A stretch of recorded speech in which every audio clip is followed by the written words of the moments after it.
Welcome, welcome, welcome. Hope everyone is doing well. Without further ado, we're going to kick things off. I'd love to bring to the stage our wonderful host, Rob Dominguez. Thanks so much, Zach, and welcome to everybody that's here today. We are so excited about this event. For those of you who've been joining us for a while, you know that this has been a long time in the works, and we have a packed agenda. Normally, our community calls are about an hour long. However, we've gone ahead and budgeted 2 hours for this Dev Day event that we have. A lot of hard work from a lot of people, and we're just going to go ahead and dive right into it to get things started. We're so happy to have you here, and I'm going to go ahead and bring our CEO and co-founder, Tanmai Gopal, up on the stage to tell us a little bit about DDN and the new chapter in data delivery. So Tanmai, go ahead and join me up here, please. And there he is. Tanmai, how are you? Hey, Rob. Hey, everybody. I'm going to turn it over to you to lead us off with this keynote, please. All right. Cool. We have lots to cover today. Thank you, everybody, for joining us. Some of the things that we'll talk about today are things that you've gotten a little bit of a taste of. Some of the things are absolutely new. But what I'm going to do is I'm going to start off with something that I haven't talked about before, which is the story of how V3 and DDN came to be. So with that, let me just share my screen.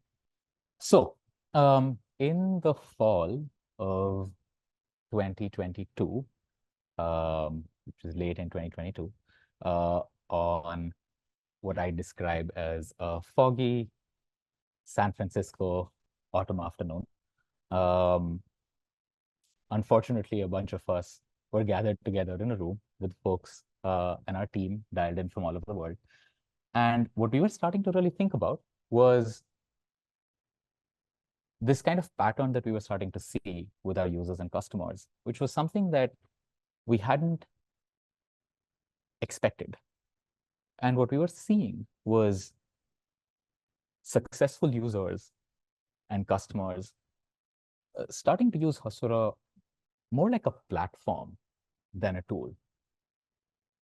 And we start kind of looking at the various asks on the roadmap that users had and start kind of putting that together in the context of a platform.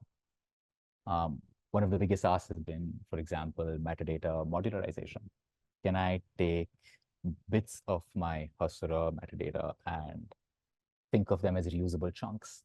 Can I have an auth module that I import straight into Hasura instead of having to build it myself or use something else?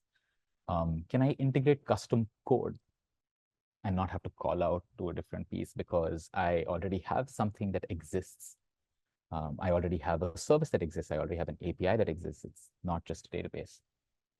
I have deployments that I want to run in multiple regions or across multiple clouds or hybrid scenarios where, a part of the data that's coming in is on-prem, and I'd love for my GraphQL layer to be on the cloud. Sometimes it's embedded. All kinds of complicated topologies. Our users start asking us for standardizing composability. Originally, when we introduced actions and remote schemas inside Hasura, they were meant to help kind of bridge the gap for the primary use case. But over time, we started seeing users ask for saying, hey, all of the superpowers that we get on data, can we get that on remote schemas as well? Because I'm starting to bring in more services into Hasura. I want to do action-to-action joins. We still don't have action-to-action joins on V2, right? But that's been kind of one of those big asks because it makes a lot of sense when you start thinking about the fact that you have so many API endpoints that exist that are already there that you want to start joining again, right? You want permissions and fine-grained permissions on these existing APIs like actions and remote schemas and stuff like that. And so as we kind of thought about those requirements, we realized that we had been thinking about Hasura as a tool and a technology that a team would use, a full stack developer would use to say, I am the owner of my database, I'm the owner of my data, I'm the owner of my domain, and I'm going to build an API on top of that. But what started happening was that this person who was owning that Hasura instance and the API, they start kind of bringing in more things into it. The owner wanted to say, let me delegate this to different people and not just be bottlenecked on me. Let me provide more features to my API consumer that work in the same way, regardless of where it came from and what producer built it, right? And so what we did was we took a step back and we said, what does the platform story, if we think of Hasura as a platform, what does that look like, right? As opposed to an amazing Swiss Army knife tool that you would use as a person building an API. What if it was a platform where multiple people could build the API together and multiple people could consume the API together, and they had different things that they cared about? And so we start kind of thinking about it as this approach where we think about one part of what Hasura does is the system inside Hasura that helps people connect their data or their code or their APIs into the platform, right? So Hasura kind of exists as a platform in isolation, and you connect things to it.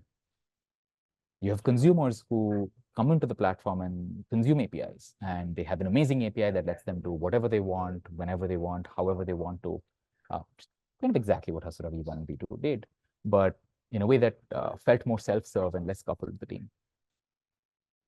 If this was a platform, a kind of two-sided marketplace, the platform would need to have capabilities to help people collaborate and improve that platform and whatever data is serviced inside the platform.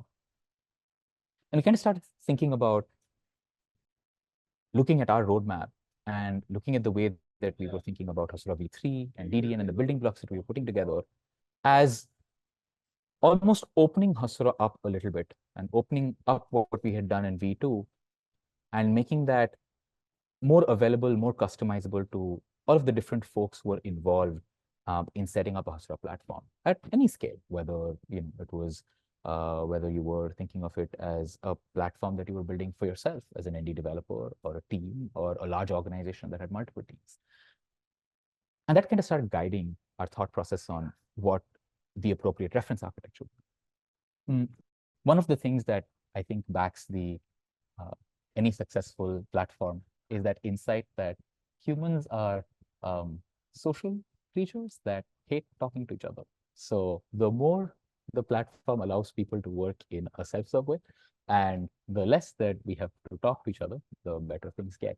Kind of sad and maybe doesn't bode well for humanity as a whole. But every great platform has that property of just not needing to talk to people and still feeling the power of a lot of people working together kind of come through.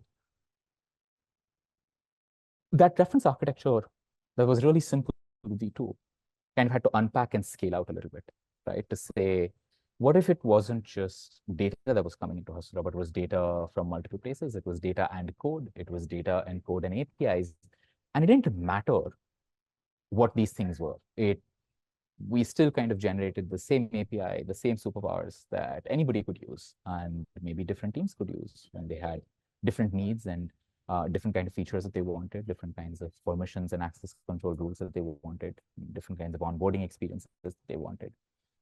And that kind of became the shift towards making sure that if one wanted to go from a small scale platform that you see on the left to a large scale platform on the right, that journey, could we start that process of making it seamless?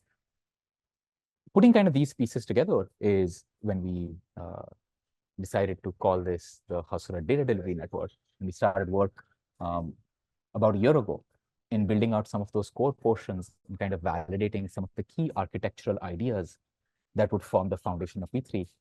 And then DDN, which is kind of the hosted planet scale platform version of Hasura, right?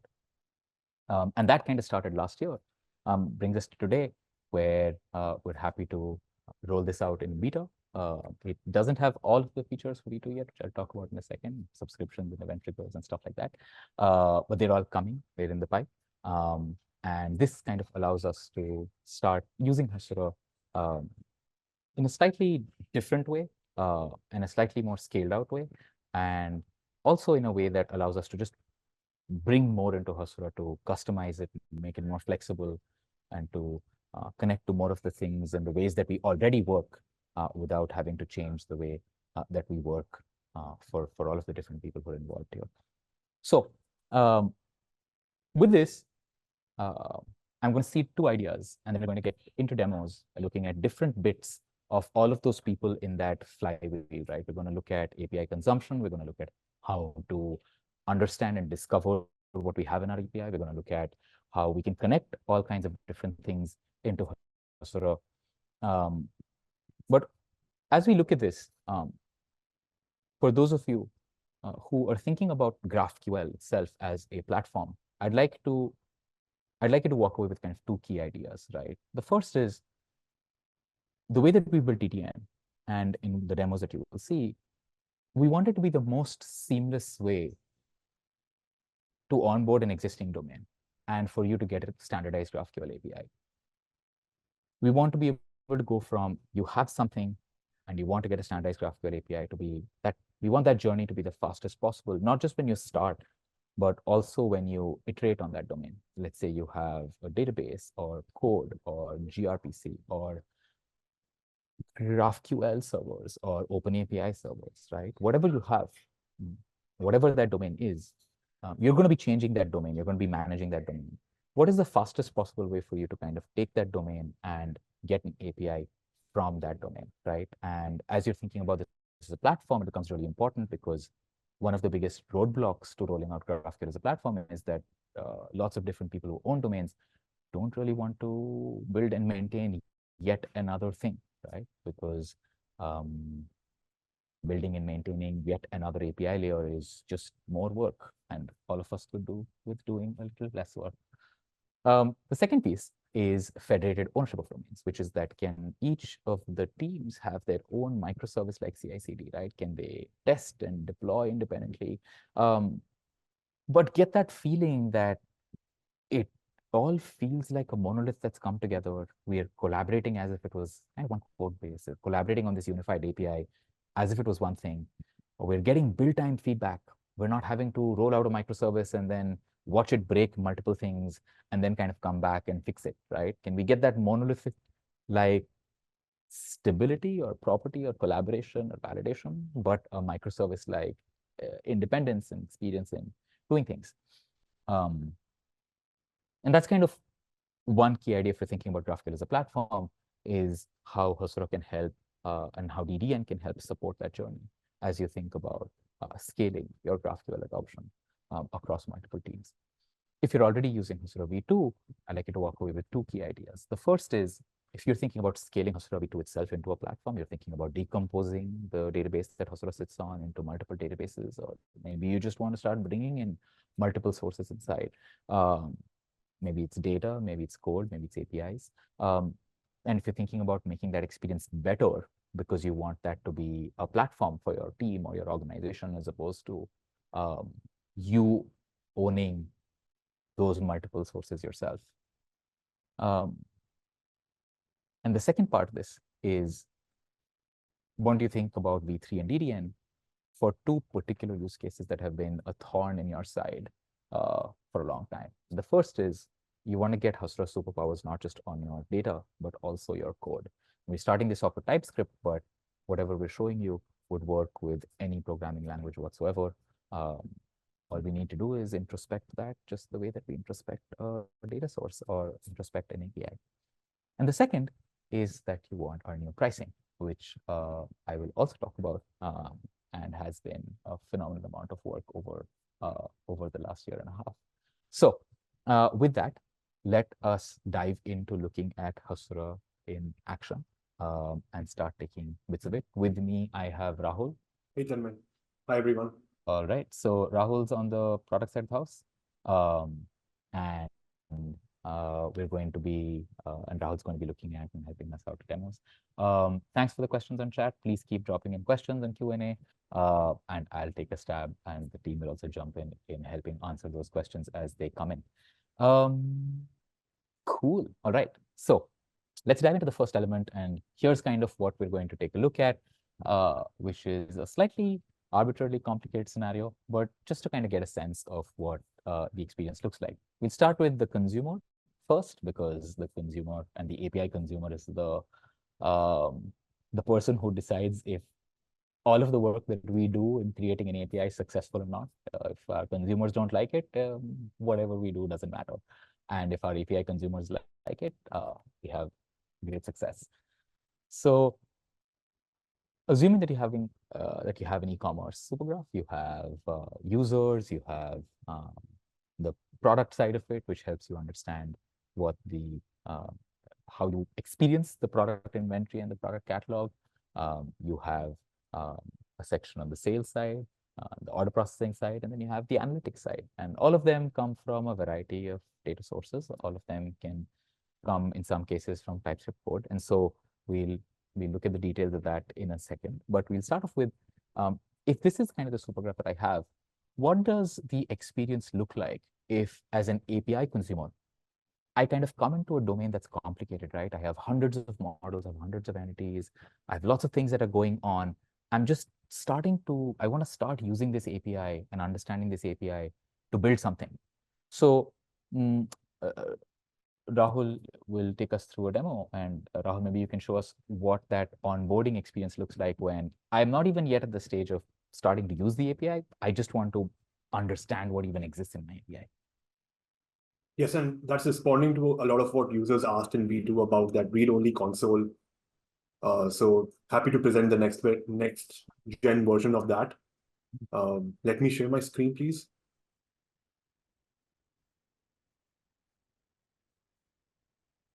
Are you able to see the new portal? Yep. So let's imagine I'm one of the API consumers and I want to start building a bunch of pages for that e-commerce application, the architecture which Tanmai just presented. So first I need to understand what is even going on. So what you see right now is that Supergraph architecture in the new Supergraph Explorer on the console.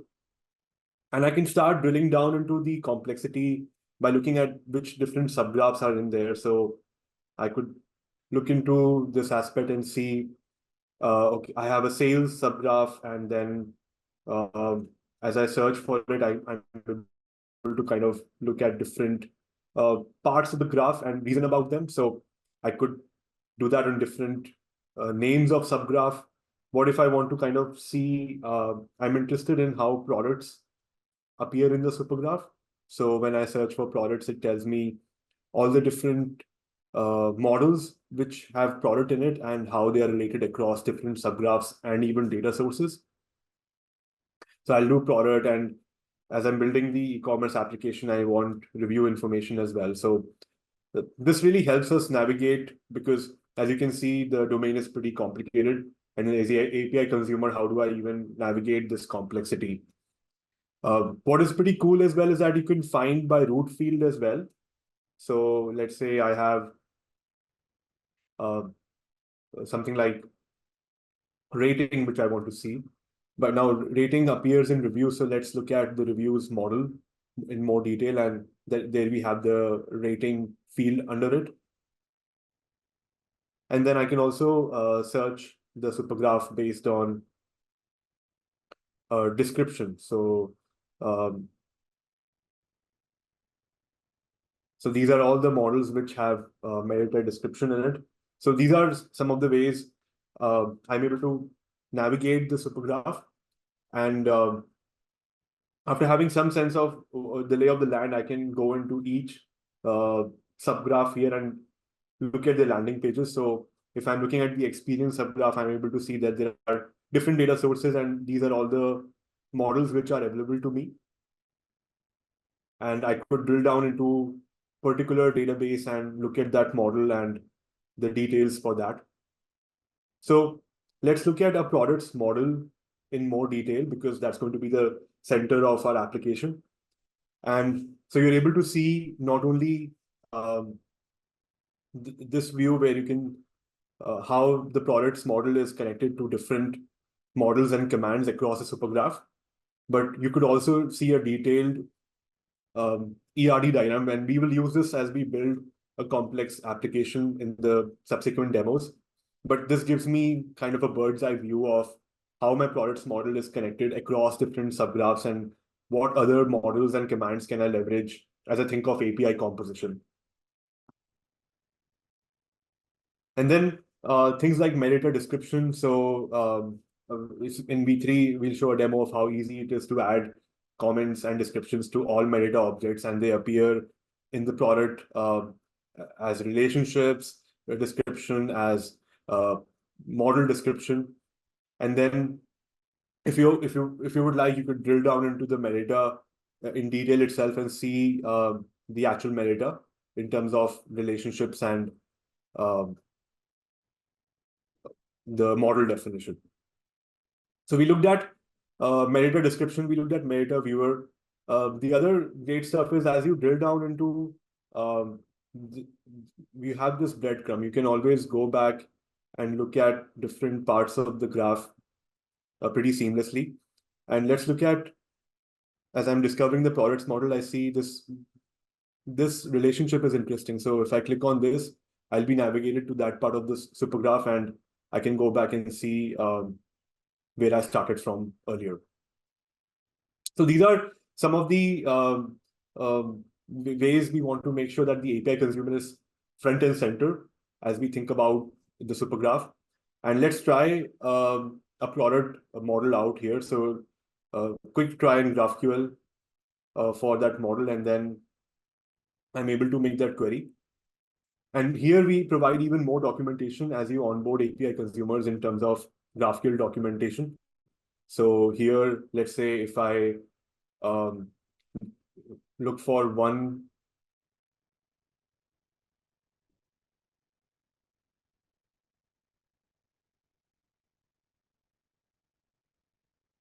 so if I look at this user notification, we can also start sending deprecated notice to our API consumers that certain relationships and certain fields are deprecated in the schema, and they come up in the graphical as this as well, where you can start informing your API consumer about things like deprecation and how to kind of evolve your schema. So that was a quick overview of the new portal and how we want to make life for the API consumer even easier and helping them move to market faster.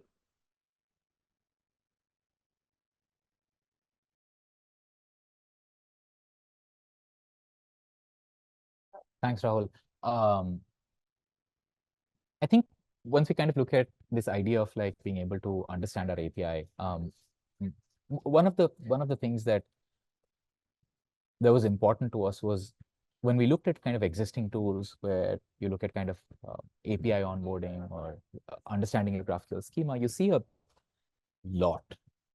And that kind of gets in the way of understanding what the actual core model is, or maybe what the lineage is, right? It's like, hey, here's the model and this is where it came from, and here's the documentation about it, and here's what the access control rules on it are. Here's a human description of what a field is, what a relationship is, and what a permission rule is for the API consumer, right? So that when the API consumer is kind of thinking about their API and how to use this, and they want to understand what those permission control rules are. Maybe they don't need to see the specific rule, but they want to understand the description and the meaning of that so that they're not surprised when it's returning a particular kind of data or a subset of data and stuff like that, right? In the right context of what their end user is going to be looking, the kind of data that they want and what data they're going to be looking at. The next piece is, of course, the API that you want to have, right? And when you think about any API, it's typically composed of resources and methods. Resources are the things that's giving you CRUD, right? So filtering, pagination, sorting, aggregations. And methods are pieces of business logic that you invoke, right? So you invoke a method, it does some business logic on the read side, on the write side, doesn't matter where.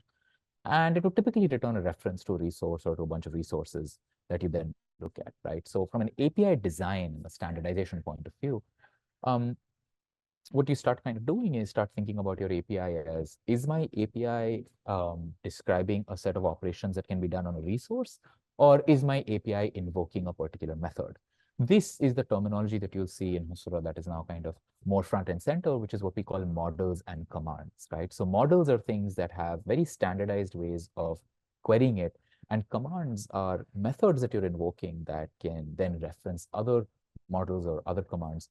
And that's kind of what the API that you build looks like. And whatever you have from your domain maps to those models and commands. So when you're bringing things from a database, it maps to models. When you're bringing things from your own business logic, that maps to commands. This is similar to actions in V2 that now kind of come under commands. But let's say now you even have stored procedures in a database that would show up as a command. Let's say you had Salesforce as an API that would actually show up as a model, because you can have nice querying properties on that API. Let's say you had a great REST API, which had pagination, filtering, and sorting already built in. Why surface that as actions or as methods that are less powerful? You could actually surface them as those REST resources as models.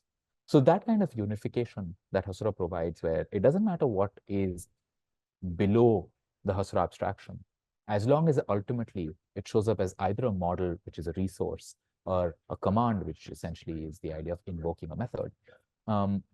And then for the API consumer to be able to join and chain them together, right? And that's the idea of being able to say, I want to make API composition and the ability to consume the API as self-serve as possible, right?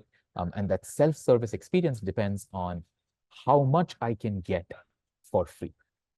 Given a model, given a method, given a command, can I chain them in various possible ways and get what I need out of the system, as usual, without having to talk to anybody? Because that's the North Star. How much can I do without having to talk to people? And so with that, Rahul, maybe you can take us over a few examples of this kind of API that this quote-unquote super graph gives me, and what kind of composability I can expect from these APIs across a variety of sources. Yes, and self-serve composition is something which makes life very easy for the API consumer. And I'll pretend I'm building a product homepage API and using that to create a very user-centric product homepage on my e-commerce app. So let me, we're going to use this e-commerce demo today, and feel free to come along with us in terms of seeing the code or even trying it out. I'm sending the link in the chat. So you can clone this repository and start working on the demo yourself and go through some of the code, which we will go through today in the rest of the presentation. So let me share my screen.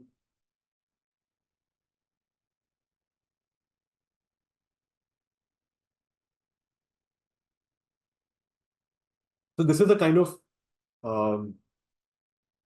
product homepage query which our consumers require. So I'm going to start with the final state of going through our entire product development lifecycle. We ended up in this final state of a product homepage API. Now let's explore the journey we undertook to arrive at this powerful API, which encapsulates a wealth of features right out of the box, the free features which we've been talking about. And this process wasn't just about building functionality. It was also about discovering how each piece could be seamlessly integrated to enhance the customer experience. So what I've done here is I've mentioned all the different features which this query has, and we'll go through step by step in terms of how discovering and adding on complexity as you get more feedback, or ideally in a product development lifecycle would have taken you weeks and even months.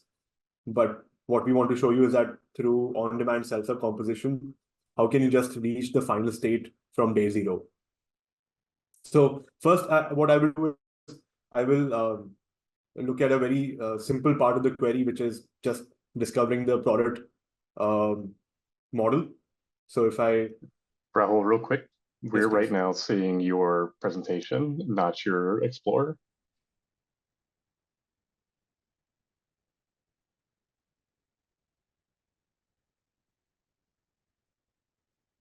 Thank you. Right. So all this while I've been showing this query here. Hopefully, And this information can be found inside that repository that you shared over in the chat, correct? Yes, please. Awesome. So are you able to see the console now? Sorry. Yeah. Yeah, perfect. So I'm going to discover the product model here. So this is a simple select list model, select list query, for example. So as I'm feeling, and the REST implementation of here is just one endpoint. But tailoring the results further, we want to use some advanced features. So advanced features like filtering, sorting, and pagination. And if you are a V2 user, you are also already aware of the out-of-the-box features we provide in the API itself. So we have limit, offset, order by, and predicate ready to be used as an API consumer. So let me kind of build some features into this query. So let me start adding filtering, sorting, and some pagination. And let's run this part of the query and see. So up till now, I've been just playing around with the product model and seeing what other features I could use. And I'm trying to make an experience for the US-based consumers and kind of ordering the products by the price.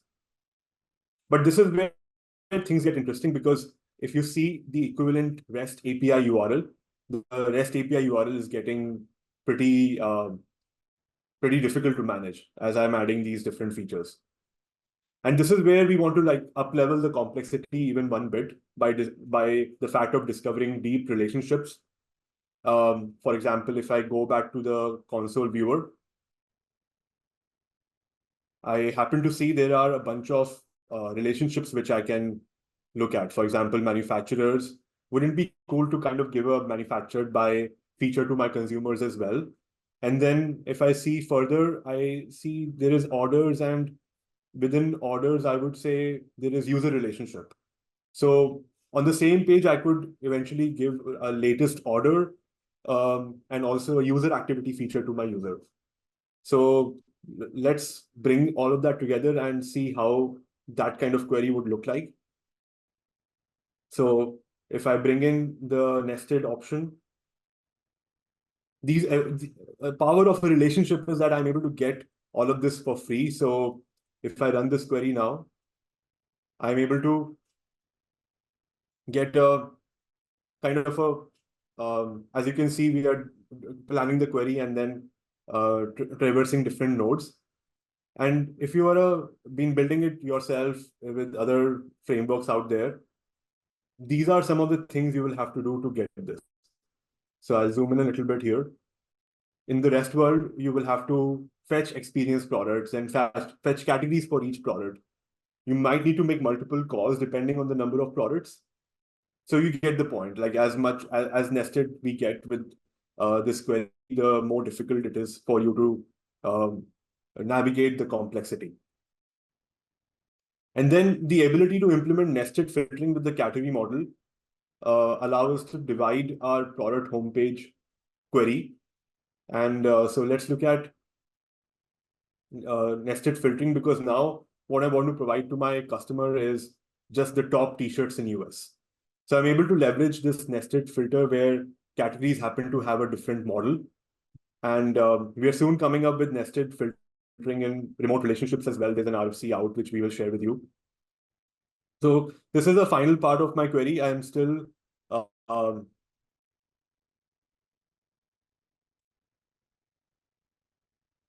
I'm still building my query slowly and gradually. And then lastly, I add nested sorting in it in the same database, because I have that feature available for my. So I want to order by categories, where categories happen to be a different model. And lastly, I add nested pagination in my query here, because I want to give a top review feature to my users, where I'm doing a top-end query on reviews which happen to be a nested node within the products model. So as you can see, advanced features such as nested filtering, sorting, and pagination are available and which are very infeasible to do on the client side because of performance, because we need to fetch all data and then filter and do complicated strategies like that. So this allows us, this evolutionary process helps us kind of provide these features out of the box. Anything, Tanmay, you want to add as I move to the next example? Nope, I think that makes sense. I think in particular, with nested filtering and nested sorting and nested pagination, these are surprisingly common queries that do end up requiring a lot of back and forth, either development of custom API endpoints or having to make multiple requests on the client. These are interesting joins where it's not just a matter of joining that data, but it's also a matter of getting one slice of data and using it to filter something else, right? And so the ability to kind of do that across any two things in the system, wherever they are, is something that we had in V2, and then we've kind of brought that up here in V3 and DDN to be across anything. And that's kind of what makes this super nice for the API consumer. And talking about features available to you, so now after having created the product homepage query, I want to implement a product recommendation system, because we want to provide more personalized shopping experience to our customers. And we also want to make sure that we are giving the premium products out whenever a user searches for some product. So we have a product vector distance model in the Supergraph as well, which is leveraging the PG vector extension in Postgres. And so let's look at that model here and see how can I start using vector search in my API.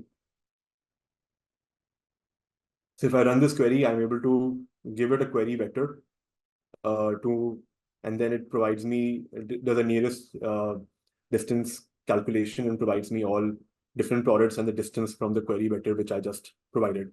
That's pretty cool. Now, what else can I do with this? So if I go back to the Explorer and see, oh, there's a relationship with product field.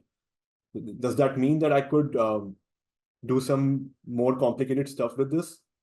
I believe so. So what I can do is also, as I'm searching for the query vector, I should be also able to get the product name with it, which is a join to the product. So now this is something which I can use on my app, but how can we make things even more interesting and better for a user is by adding features such as sorting by distance, limiting to top-end results, and then nested filtering on the price, because we want to provide only the premium products to our users when they search for something.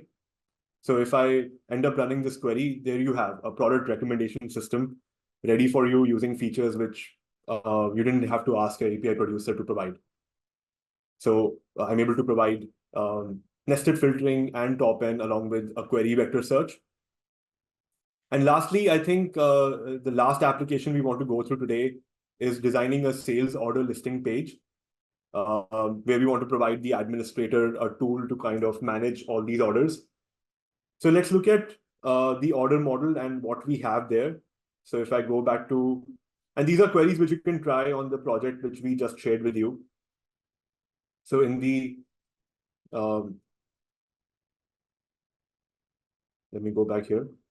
So let me see the nested fields provided in the order, because I'm building an order listing page. So that's pretty cool. So I can query orders and then also get the products and prices. But wouldn't it be interesting to change this date format, because this is not very intuitive for my users to use this date format and reason about it, because delivery date and created ad are pretty important information for them to look at. So for that, what we can leverage is the new functionality of having typescript functions and then joining between these typescript functions and database models. So if I go back to my Supergraph, I have something called toDateString command. So now let's try that in GraphQL and see how that works. So let me test it out with something I have. Let me give it a date string.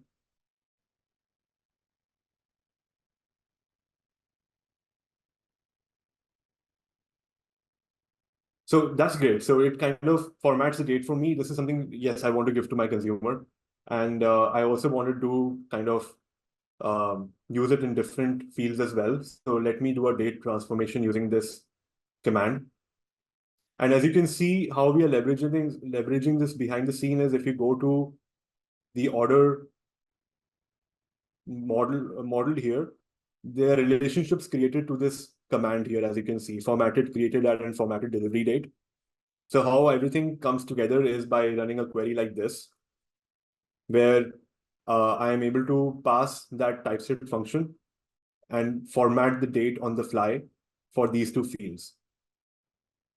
But as you can see, I can optimize this even further for my user is that the price doesn't have a currency to it. It's just a float number. So how can I improve that aspect?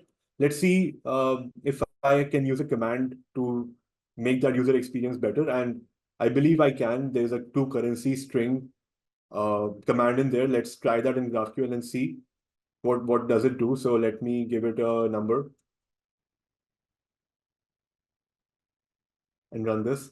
Yeah, so it helps convert my floats to currencies, and I want to use this in my application and make it easy for my consumer. So if I bring this together, I'm able to use multiple business logic in the same query. I'm doing data transformation wherever it is required for date or for the currency. And that's how I'm able to kind of build the sales order listing page um, with, with business logic incorporated. And all of these functions are running on Hasura Cloud. So all you need to do is mention your logic and we'll do the rest. So what we looked at is a complicated product homepage query with nested filtering and nested joins. We looked at a product recommendation system where we were doing vector search and then doing nested filtering on that. And lastly, we looked at an order listing page where we were incorporating business logic in the request response lifecycle. Now, imagine what you can do with the features available to you. I'll just give you a preview of things you could do and then pass it back to Tanmai. If you go to the e-commerce query GraphQL folder, these are all other pages which you will have to create for your e-commerce application. And all these features are ready for you to use in the GraphQL API. So I'll just quickly run one query. So all of these features, including predicate on nested fields, everything is available. And I'm able to create a full-fledged e-commerce application in a very less amount of time. And lastly, the awesome thing is that I have product detail page in MongoDB because it's a schema-less information. And I have analytics information in ClickHouse. So I'm able to bring all of that together as well because Supergraph helps me with composition across different data sources and different subgraphs as well. So if I were to do a Mongo join here, I want to bring my product detail information into my Supergraph. And as you can see, this is schema-less information because for certain products, you have coming out as null. So this is great. This is how my product detail page would look like. And real quickly, I'll run the ClickHouse join as well because I want analytics out of my ClickHouse database. So if I run that query here, I'm able to get my analytics as well. So browsing history and recently viewed products. So as you can see, all you need to do is like think about your business, craft the queries which your business requires, and just worry about features being provided by the API producer. Handing it off to you, Tanmay. Thanks, Rahul. I think in particular, especially with as we were kind of thinking about the vector search kind of coming in where you want to be able to do if you're building, for example, for something with a RAG use case where you need to fetch data and send it to an LLM and stuff like that, it becomes really useful to be able to do a vector search, but then filter that by data that might be present somewhere else, right? As we roll this out to other databases and stuff, you might be able to use your favorite vector database like Pinecone or Quadrant or VV8 and stuff like that, and be able to restrict that search or apply permissions on that search based on data that exists in other places that is not necessarily vectorized. Sometimes you want to use the vector search capability to get the right, to filter and to search for the right piece of data semantically, but then you might want to fetch all of the related data that might have its source of truth maintained somewhere else. And as we kind of start becoming and thinking about our applications in a more kind of data-driven way, and we want more access to data and being able to use that to do all kinds of cool things, especially with AI, it's very nice for our API consumers to be able to get whatever they want without having to worry about it. From a V2 user point of view, the nice ability here is that you really don't need to think about where the data is, right? As opposed to kind of the various combinations that we had in Hasura V2 of like remote schemas and actions and databases and different things being available in different scenarios. We kind of not in that situation anymore, where now everything is either a model or a command. And I noticed some chats that were happening about what a command is and stuff like that. Models and commands are slight more kind of superset that map to maybe resources and methods that you have, right? That then compose in predictable ways and standardized ways, regardless of what you do, right? So just to kind of reinforce that idea, right? When you have a certain type of API, there's this kind of need of standardizing the way that you talk to the API. But then as you think about composing it with relationships that can happen, however, what ends up happening from a JSON point of view is things start nesting. And then you want standardization and superpowers while you're nesting them as well, right? So you want nested querying, nested filtering, nested pagination. Those are the kind of various examples that Rahul was taking us over. If you think about kind of different approaches to federation, where you are not just thinking about this within the context of one subgraph, but you're thinking about this across subgraphs, right? It's interesting to see how much composability different types of approaches can provide, right? So for example, one kind of federation is schema directive based federation, right? So you have different GraphQL servers, you attach different schemas to them, and then maybe you use a gateway that can understand and process those schemas, right? You think about something like an Apollo gateway, or you think about something like GraphQL Fusion as a specification with different kinds of gateways that allow that to happen. These follow a kind of federation where you can have schema directives and schemas that make it easy to compose stuff. But what you're actually able to compose is only nested querying. You're not able to actually compose predicates. So for example, in the example that Rahul showed us of a vector search, if my vector search is happening in subgraph 1 and my metadata is in subgraph 2, the structured data is in subgraph 2, I can't use subgraph 2 to help filter stuff in subgraph 1, right? Or I can't use subgraph 1 to help create any kind of predicates on subgraph 2, right?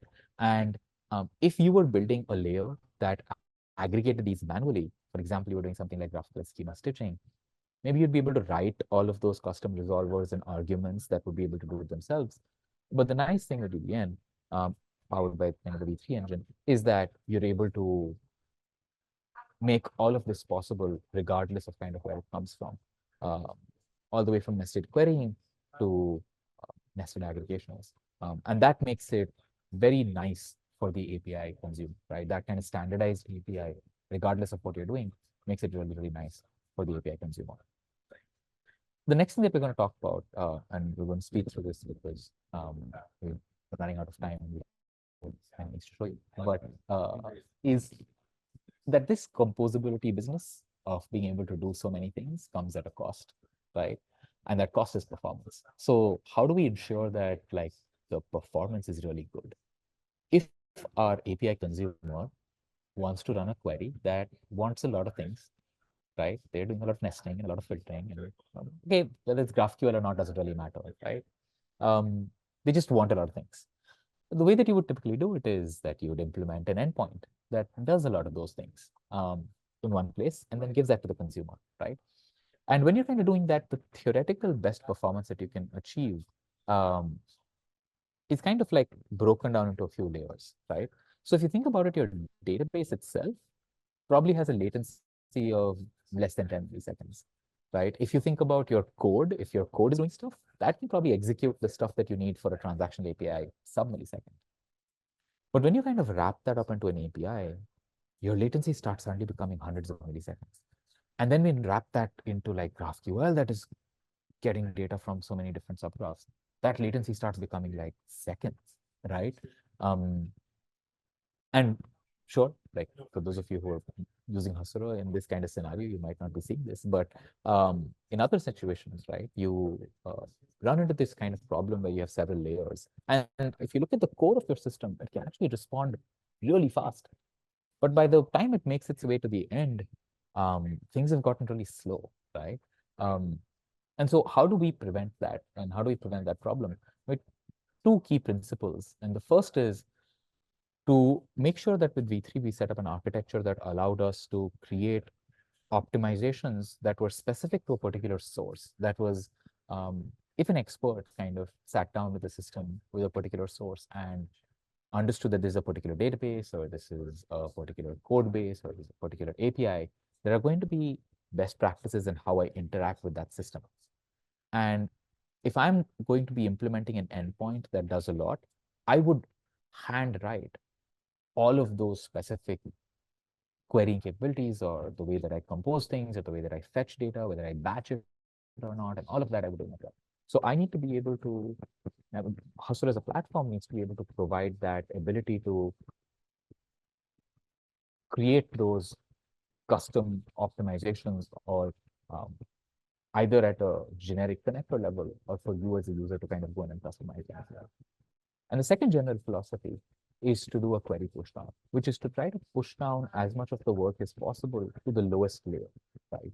So the benefit that that has is that if you're able to do most of your GraphQL work at the database level, you're returning the least amount of data to intermediate layers. So for example, if I select ID, name from product, I should not, if I query for ID, name from product, I should not fetch 200 columns from the underlying table.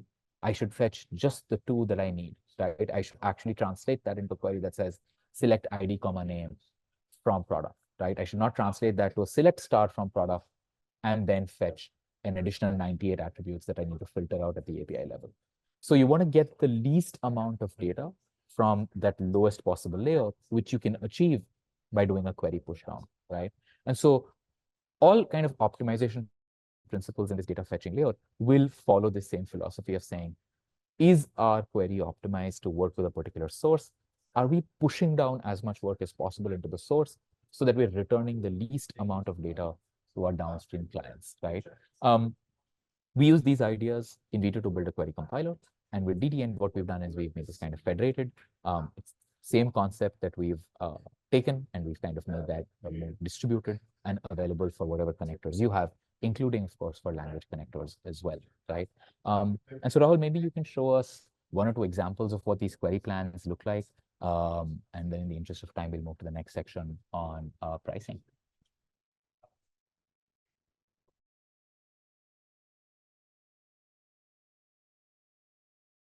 Right. So real quickly, so I have experience plotted part 5 query. So I'm doing some sorting and then page and also a predicate where clause as well. So if I run this query, I get a query plan such as this. And this is where what Tanmai was saying, using native capabilities. This is the query plan which Hasura generates. I'll just zoom in a little bit here.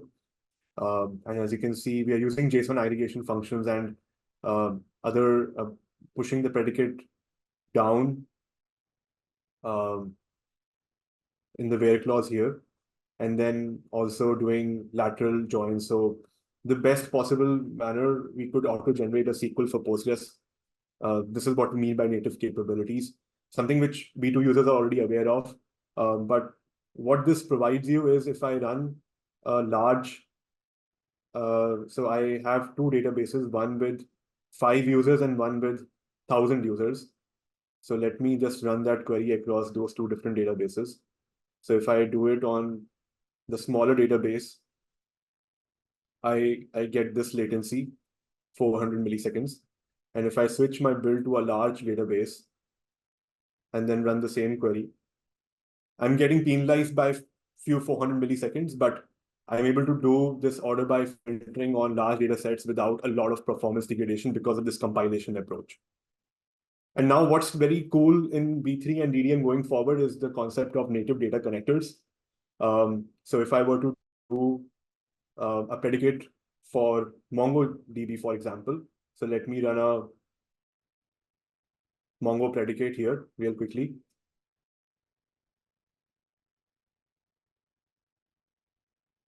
So when I run this query, behind the scene, what Hasura does, it creates a Mongo specific plan. And without going into details, basically we use aggregate pipelines and the different stages within the aggregate pipelines, like replace with product ID and matching. For example, this is where we mean that predicate is being pushed down. If I search for match here. So this is very different from Postgres. Same principles, but different way of fetching data. And things become interesting is that what if I want to do a predicate push down on ClickHouse, because the analytics data was coming from ClickHouse, right? So if I go, did that query come through? Yes. So this is the MongoDB query which I did, and that's the query plan which got auto-generated. And lastly, I would do that for ClickHouse as well. So if I were to run a ClickHouse predicate here,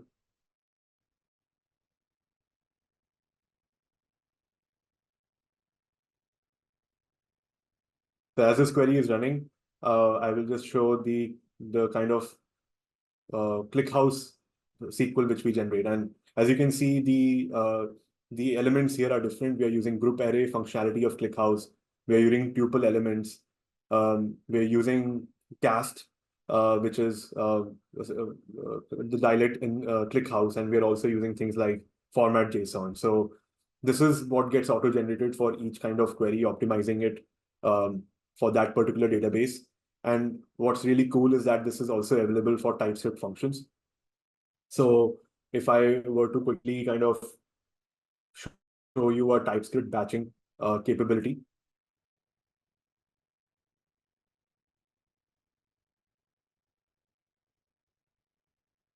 So I'll quickly go through this as well. So in TypeScript, we have a parallel execution annotation. Like we can put different notion of parallel degree in different functions. And what I do is that I have two commands here, getting an HTTP response. And I have, for one, I've added parallel degree 1. And for the other, I've added parallel degree 12. There are similar functions calling HTTP endpoint. And what I'm going to do right now is add a relationship of this function with a database model called user. So this is how I do that relationship. But when I run this query with no parallelism, and joining a database with an HTTP query where the HTTP function does not have parallelization in it, it needs to go, and it takes around 22 milliseconds.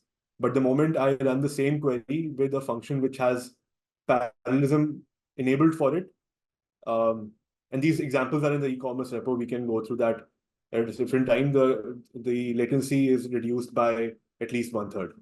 So this kind of gives you visibility into how we are really compiling the query to its.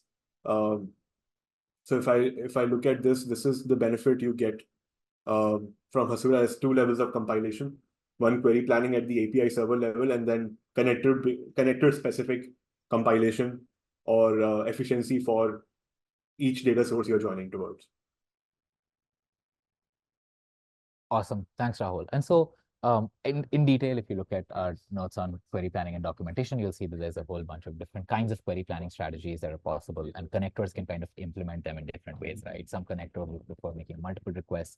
Some connectors would make a single request. Some connectors would allow for batching and stuff like that. And this allows for a much higher kind of degree of performance creation, of achieving a certain performance SLA on your underlying domains. Now, one of the big things, and this kind of leads into our pricing, is the change in runtime for the way that we think about V3, right? So we took the same ideas from V1 and V2, and we kind of changed the way that the runtime works in V3, right? We thought of it as each request that comes into the V3 engine, it should be a request that we can run in isolation, right? And what I mean by that is that each request handler does not share any memory any mutable memory with other request handlers. It's kind of similar to what a serverless provider would do if you had no cold start, or and if you kind of, as we think about similar prior art that you'd seen in actor model and systems like Akka, which provide a massive amount of concurrency. That kind of same prior art, and bringing that and embedding that natively into V3, which then allows V3 to handle an arbitrarily large number of requests or a variety of different types of requests without it affecting the performance of other concurrent requests, right? This makes it possible for us to provide reliability to our API consumers, to provide certain quality of service SLAs to our consumers, to set up rate limits in different kinds of ways for our consumers, for our API consumers, right? Won't go into too much detail, but because this kind of performance and scalability is so core to the way Hasura DDN works and to the architecture of V3 itself, the big thing is that, of course, there is no metadata database anymore in V3. So for those of you familiar with V2 or who are running V2 at scale, you know that you need to spin up and maintain a metadata Postgres database that contains state for any Hasura instance. That is now gone, and all of that is now stateless, so that you can deploy Hasura V3 in various different topologies and configurations. And when we deploy it for you in DDN, that then allows DDN to provide a massive amount of scale. This is what allows us to provide our new pricing, which took a fair bit of work. But what this means is that you now have predictable flat pricing, regardless of what scale you run at. So if you are, for example, a developer and you're building your supergraph and that is running at 1 RPS or 10 RPS or 10K RPS or whatever scale you have, it doesn't matter. And you're on kind of this infinitely scalable free tier.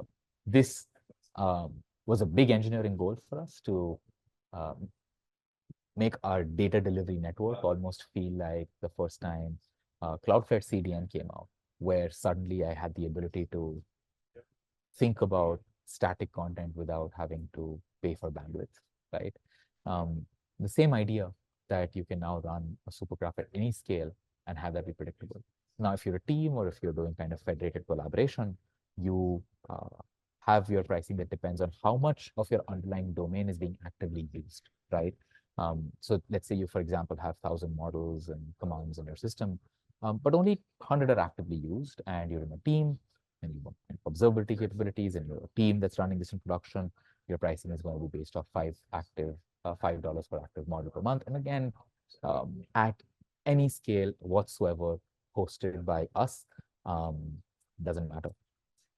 You can do this if you're running it in a kind of a federated multi-team CI/CD mode. That price is different to allow for collaborative experience. Then again, it really doesn't depend on the scale that you're running at. And this makes it possible, especially for our users who are kind of using Hasura in a more data platform kind of way, where they have a large number of data sources they're federating. It's kind of more like a data mesh that they're using over an API. This becomes very, very useful, and the pricing becomes very tenable for them. This was a promise that we made to our users as well last year, which was that we're going to have pricing that comes up in DDN, which is going to be super accessible and friendly for developers who are building themselves or for small teams too. All right, we're on to our last section. And so what we're going to do for our second last section, is take a quick look at the overall end-to-end experience of what it looks like to connect your data and code into the supergraph. So this kind of takes us back to, we looked at what the API looks like. We looked at the performance of the API. Now let's look at how this API came into existence. And right after this, we'll look at what the local development and self-hosting experience looks like. Because I know for a lot of you folks, you've been thinking about, well, this is all great and cool, but sometimes I need to run this myself in a different configuration. I want to be able to build it on my laptop, or I want to host it, wherever I want. Maybe it's a Raspberry Pi. And those are the two bits that we look at before we head into kind of our expert panel discussion in a few minutes. So Rahul, over to you to take us through a quick demo of what the experience looks like to connect a domain and get an API. Yes, can you see my screen, or it says it's still loading? All right. So what I'm going to do is start from scratch and build a subgraph from zero. So I go into the DDN CLI, I create a new project, and the project creates the folder structure for me. Then I add a new connector. In this case, I'm doing a Postgres connector. And all I need to do is go and copy paste my connection URI in the file and then do DDN dev. Now, what DDN dev does is what in V2 we do around introspecting and providing you all models and relationships. DDN dev is going to do it in within, I would say, 15, 20 seconds. And there you have a fully functional GraphQL API ready to start querying and using all those features we discussed about. Within a minute, I would say. All you need to bring is like your connection string. And then let's look at the fast iteration experience in dev mode. I am changing the root field to app products dev day, and build is getting created in real time. And as you can see on the right, I have that root field available to me within seconds. What if I want to add a new root field in there? And now this is a new thing in V2. V3 is about select uniques. You can have different combinations of select uniques. So I've just used one called by ID and name. And there you have that kind of CI/CD going instantly, reflecting your changes. That happens pretty seamlessly.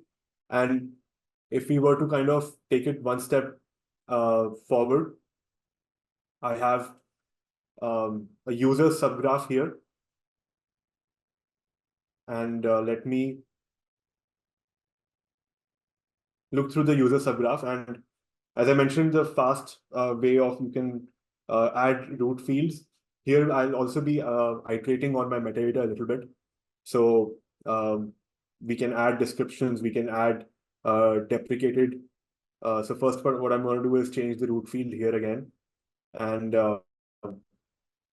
create a build for that. But I'm also going to add description and for different relationships and models. And I'm also deprecate some fields as well. So I'm going to change all of this metadata for my user model. And then when I build my supergraph, as you can see, we are giving you build time errors because there was some mistake in my metadata. So I was not even able to build my supergraph. So I corrected that mistake. And here I am building my supergraph now with all those new metadata, description, deprecation information already in there. So I have my new root field which I'm querying for. And then as you go into documentation, you should be able to see the deprecation notice along with description. So as you can see, the deprecation notice is there. So this was good. I added things to my particular subgraph, but we want to create a supergraph and we want to go from n equal to 1 to n equal to many.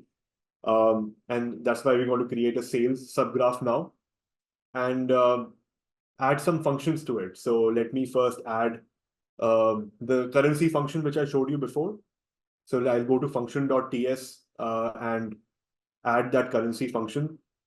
As you can see, to currency string, it's a very simple typeset function. And after that, what I do is I introspect code, what Tanmai was talking about. This step where I add a command, as you can see on the right, it creates a command HML for me, which is kind of introspecting that function.ts code and generating Hasura metadata language. The moment I build this, I have that currency function available to me in the supergraph. So as this gets built, I should be able to use my currency function straight away, try it in GraphQL and see, oh, that's great. I want to go to production with it. So I apply my build. Build is applied. Now, in multi-team scenario, somebody came and changed this to Euro behind the scene and then built the supergraph as well and applied it to my project. So as you can see, the quick development process, as soon as a build is applied, I change the function and it is now Euro. And somebody applied that build to my project as well, which was not intended. So it's very easy to roll back builds. As you can see, we want to change it back to USD and not Euro. So all I need to do is find that build where my function was outputting a USD currency, and I just go back there. So the important property to notice here is that each function build is also immutable and unique, apart from the supergraph build as well. So in connector builds, I should be able to easily roll back to my previous function definition without deploying or doing anything on the infra side. And lastly, I want to add another database to my sales subgraph. And let's add a database to sales subgraph and track some models. And I'll show you the new LSP feature around creating a relationship. And we're going to do better when we provide more enhancements on the relationship and permission building aspect. But here I bring in my connector database connection string. And then start adding models. In the previous version, I showed DDN dev, which does it automatically for you. But what if you were to kind of add one model by at one time? This is how you end up adding model. And as you can see on the right, all metadata is being generated for you automatically. So I have these two models created. I'm going to quickly create a relationship from this subgraph to another subgraph. So as you can see, the LSP here is kind of a tab experience. What I'm doing is just looking at autocomplete for each field, filling the form as my business requires. And within, I would say 15 seconds, I have relationship between two subgraphs created with the help of autocomplete. So all what I do is now build it again, and I have this relationship available to me in GraphQL immediately. And then this is a cool dashboard where you can start looking at data and assessing your pricing. And lastly, distributed tracing and query planning is there for complete observability. Over to you, Tanmai. Thanks, Rahul. And I think like this was kind of one of those key pieces where we had the idea that each build is an immutable URL, and that allows us to do kind of a rollback, roll forward, A/B testing, scale that out.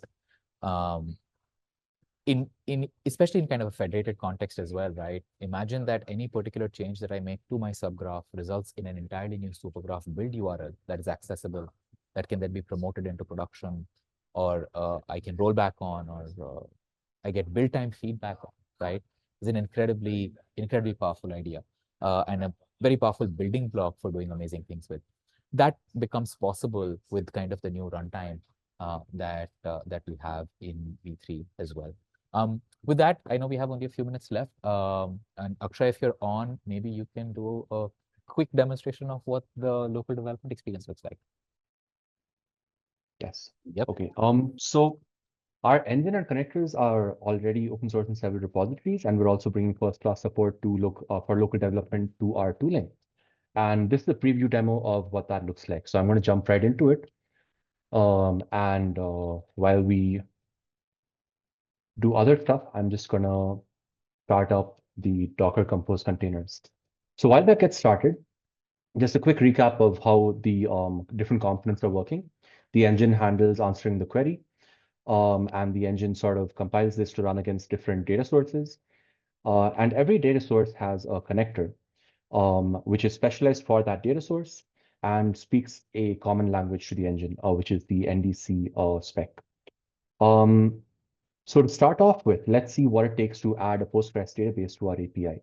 So for this, we want to run a few services. So that's a Postgres database, the Postgres connector, which is the HTTP server, and the engine itself.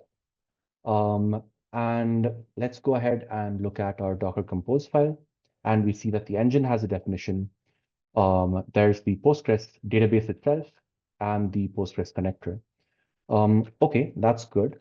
This doc compose file currently bootstraps a database into the Postgres service. So we have a database ready to go. Let's see what it takes to sort of bring that database to our API. So the first thing I'm going to do is make our connector aware of the database and sort of inform our connector what schema the database is running. And this will allow the connector itself to serve queries against that API. So if I do a git lift now, you can see that the connector configuration has information about the database schema. And that's the only change I have so far. Next, Coming back over here, now we've gotten the database, we've gotten our connector, sort of aware of what the schema is. Next, we need to configure the engine metadata. And the metadata is sort of the source code for the engine that helps the engine configure its API, which would be things like how to talk to the different connectors, but also other things like relationships, GraphQL views, and stuff like that. So let me now bring in the connector into the metadata and also add all the tables as models that the engine can then serve GraphQL queries over. So I'm going to update the data connector link that the engine uses and ask it to add all the resources. Okay, so it seems that the metadata now contains additional definitions for the different tables that we got from the connector. Cool. Last step, let's go ahead and create a build. And what this is doing is basically taking the metadata that we just generated and sort of compiling it into a format that the engine can start up with. Okay, let's go ahead and check out what that looks like. So here's GraphQL, again, running locally. All of these components are running locally. We have auth supported locally as well. Let me go ahead and quickly set up the right headers. And yes, so I refresh my schema, got my schema. Let's run my first query against this. Cool. And all of that happened locally. Let's look at an iteration workflow. Let's say I want to add a column. So that's what, so this is what my album table looks like today. Let me add a column to this table and see what it takes to get that new column added to my API. So I'm going to say I want to add a column. Let's say, there we go. Let's make it text. And let's say the default value, which we want is some food.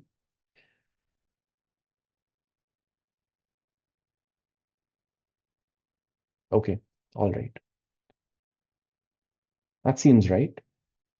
So this is an example of running your own local tooling against the database. Since everything is running locally, you can bring your own tooling to the entire setup. So now we have a table added to the database, and okay, let's bring it to our API. So let's go ahead and update our connector to know about the new database schema. And then let's update the engine metadata to add that field to our API. And if we scroll up over here, we can sort of see that the tooling has recognized that there was a field added and sort of merged that into the existing engine metadata. So now if I do a build, if I make a new engine build, I should be able to go to my GraphQL page and see that column. So that's album, I added it to. Let me update my schema, and there it is. Let's run this, and we get that column value over here. Okay, neat. Let's do another thing. So this is one data source. Let me go back and try to add a completely different connector. So now I'm going to add a TypeScript component to my project. So I'm going to go to the open source TypeScript connector repository. I've already installed this global package. I'm just going to set up a TypeScript connector here.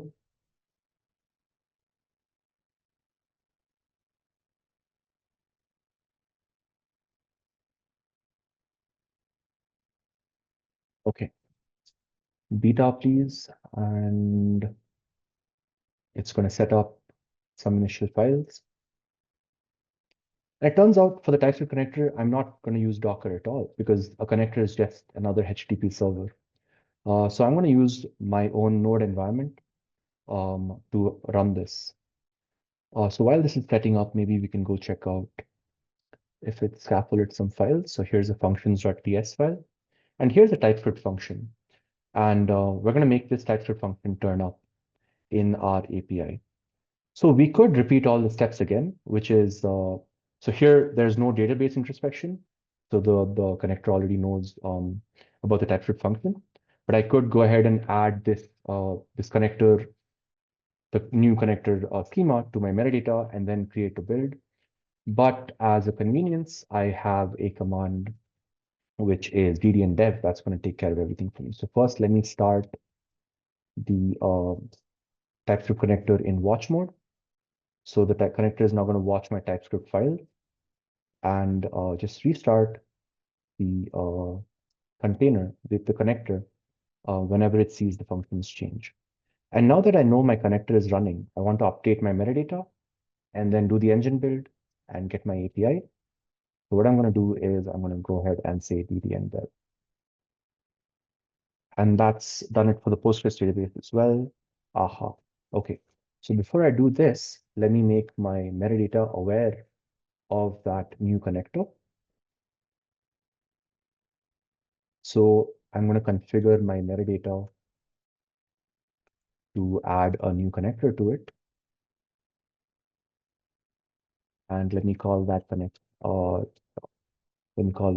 link this, and let me say its URL is going to be stored in this environment variable.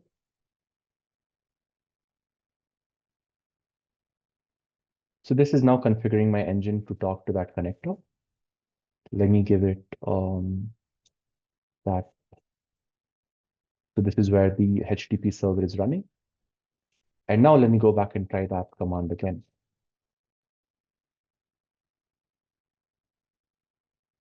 Aha. Okay. So what it's done now is it's gone ahead and asked the connector, what's the schema? And then it's gone ahead and updated the engine metadata with that. And then it also went ahead and made a complete engine build. And now if we go to our GraphQL page again and refresh our schema, we should be able to see this new hello function. Here it is. Okay, let's add that and give it a run. I'm going to remove the other stuff so we can see that a little clearer. And there's hello world. Let me maybe add a argument there, and then it says hello. Cool. So what does iteration look like for the TypeScript connector? Let me go back to our functions.ts. Let's add another function.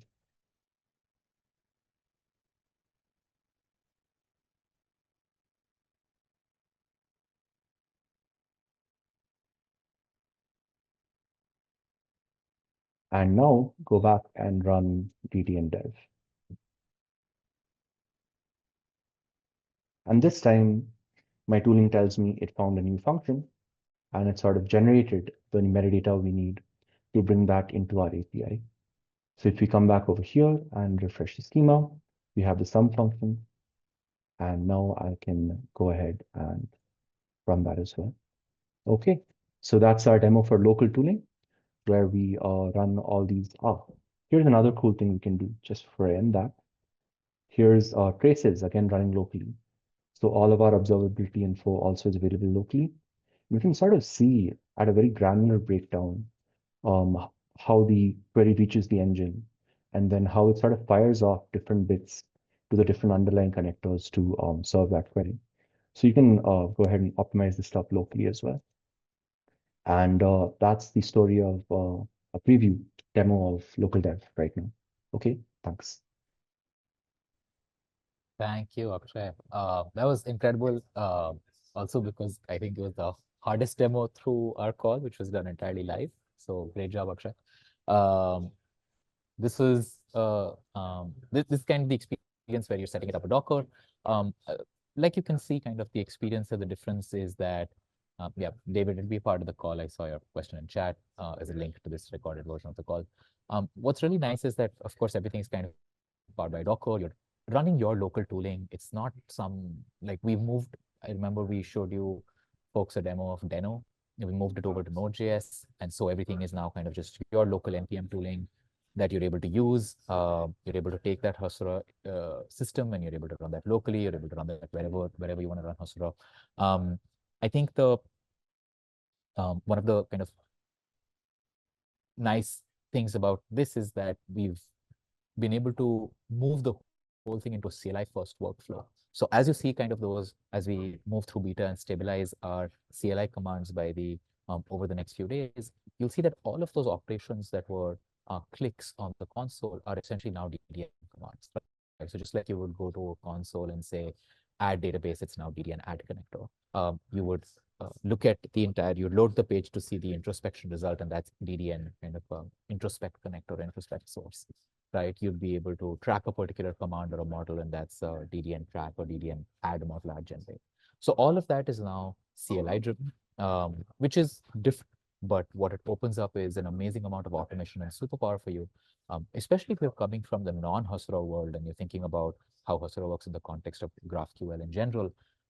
You can have a lot of automation and change management built from your domain. So imagine that your domain changes, TypeScript or Golang or database or ERP or OpenAPI or GraphQL server. That's the source. If that source changes, you can automatically trigger a bunch of CLI commands that can go and introspect that source, update that metadata, apply and validate that metadata, check if the API is breaking or not, and then deploy it, and you will actually get a unique URL for that particular change instantly, right? So this kind of safe iteration that is automatically possible end-to-end all the way from your domain to the front GraphQL API is now possible with the system, right? And of course, as we get into federated workflows, that's what becomes possible. We're at the top of the hour, and I'm super excited to get into our next panel, but Rob, will hand it back to you to help introduce the next section. Yeah, I'm just going to wrap up a couple of things. Zach, if you wouldn't mind throwing the slide deck up, please. That'd be awesome. Yes. One thing we want to say, there's been so many great questions that have been going on. And as Tanmai kind of alluded to just now, we could talk for hours and hours and hours about all of this. And in fact, we do talk about this for hours and hours. Every Tuesday, we have our office hours on Discord. There's a link in the chat. So if you folks have more questions, you want to meet with our engineering team, our community team, and ask questions and actually, get to have things solved right in front of you or with you, hopefully. We are there every Tuesday, so check out that link. We'd love to see some people there. We give swag away every now and again if you stop by, so please come and see us. But right now, I'm going to bring our esteemed panelists on for this session to have a conversation with Tanmai. Additionally, we do want you to get started and try DDN, but we'll have more information about that later on. And also, we'll have the ANA with our engineers at the end of this call. But I'll go ahead and step out of the way, and all our panelists, if you'll please jump up on the stage. I appreciate it. Hello. Hey. Thanks for joining us, Tino and Tanmai. So great to have you, and so great to meet you. I know we've been interacting. I've been interacting async via people, so great to see you in person. Hello. Happy to be here. Thanks for having Hey, us. Karthik. Hey, Tanmai. Cool, awesome. So, just as a to get kind of the conversation started, I'd love for us to go around the horn, do a round of introductions. Please do introduce yourself or tell us a little bit about kind of the company, the technology, and then I'll kind of seed a few more conversations as well. But would love to kick that off. Tanya? Sounds good. Thank you so much. My name is Tanya Bragan. I'm head of product at a company called ClickHouse. We are an open source analytical database. I'll talk maybe about the technology in a bit, but my background really has been primarily in product. I started off in a customer-facing set of roles, but I've been in product management for the past decade, over a decade, previously at Elastic. So really kind of open source driven data companies. That seems to be my sweet spot and what I enjoy. That's awesome. Tino? Hi there. Thanks for having me as always. I'm Tino. I help out. I'm a co-founder and head of product at MotherDuck, and we're kind of a new breed of analytics company as well. And I basically spent the last decade building Google BigQuery. And it's funny because I used to joke that BigQuery likes to go after the really, really big customers, hundreds of petabytes. And I used to joke, I don't get out of bed for less than 100 petabytes. But I think now we're looking kind of like swinging in the opposite direction, right? There's just so many people who have the vast majority of users don't have that much data, and they're just kind of not being heard. So we're trying to address the needs of these folks. That's absolutely amazing, Thank you. And Karthik. Hey guys, I'm also one of the co-founders and currently the co-CEO. I was before the CTO, but I had a lot to do with product. So I'm not like exactly in different company here. So product is what I identify with of Yugabyte. So we are an open source transactional database. So still open source, but a slightly different database compared to you guys. And by way of background, mostly been in engineering. So I was at Facebook and ended up building and open sourcing what is now Apache Cassandra, HBase, including running these databases in production. So I was also exactly like Tino. We wouldn't get out of bed for anything less than a petabyte. It's like, it's too small. I mean, come on, really want us to do all this work for so little? But I do agree with him. Like, the data set sizes, I mean, we're probably dealing with set sizes slightly bigger than the ones that you're dealing with, Tino, but, nevertheless, it's, hundreds of gigabytes to, 2 petabytes still. So, but anyway, great to be here. Thanks for having me, Tanmai. No, that's all. Thanks for being here, folks. It's just absolutely lovely to be in this conversation where we have a variety of kind of databases and use cases. And maybe one of the first things would be I'd love to ask you folks, right? When you think about almost kind of the origin story of how your database technology came to be, tell us kind of a little bit about that, and also in your favorite use cases that you have seen so far of the database technology being put to use, right? So or a little bit on your origin story and a little bit about kind of a color on some of the favorite use cases that you're seeing with your users and with your customers. And maybe this time I start, Karthik. Sure. Yeah. So yeah, in terms of origin, obviously I'm sure the others will relate, but the $1 million question has always been, why the hell are you building a new database? So, and even worse, why are you starting a database company around it? So anyway, that was ours at least. And so funnily, like I was giving in my intro, the first time we had to answer that question, we didn't really answer it. We ended up building the database. It was called a peer storage development system, like which was a mouthful. And they said, that's too long. No one can remember it. Just give it a name. And so we ended up naming it Cassandra, right? And that was the first time we did it. And it was to make sure we could handle data that wouldn't fit on a single node. So federate queries, federate data. And it was fully open source and it took off and we never thought it would. And, then the next time we did it, it was because, we found that a large variety of applications could be built with single row consistency. Cassandra was eventually consistent.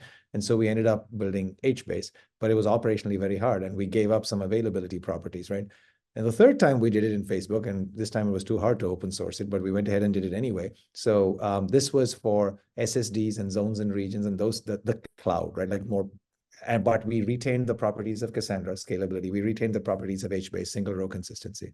And it was a RocksDB interface. And so the applications would build into it, right? And then when we looked at the enterprise, we said like, yeah, this is too hard. Enterprise applications cannot move.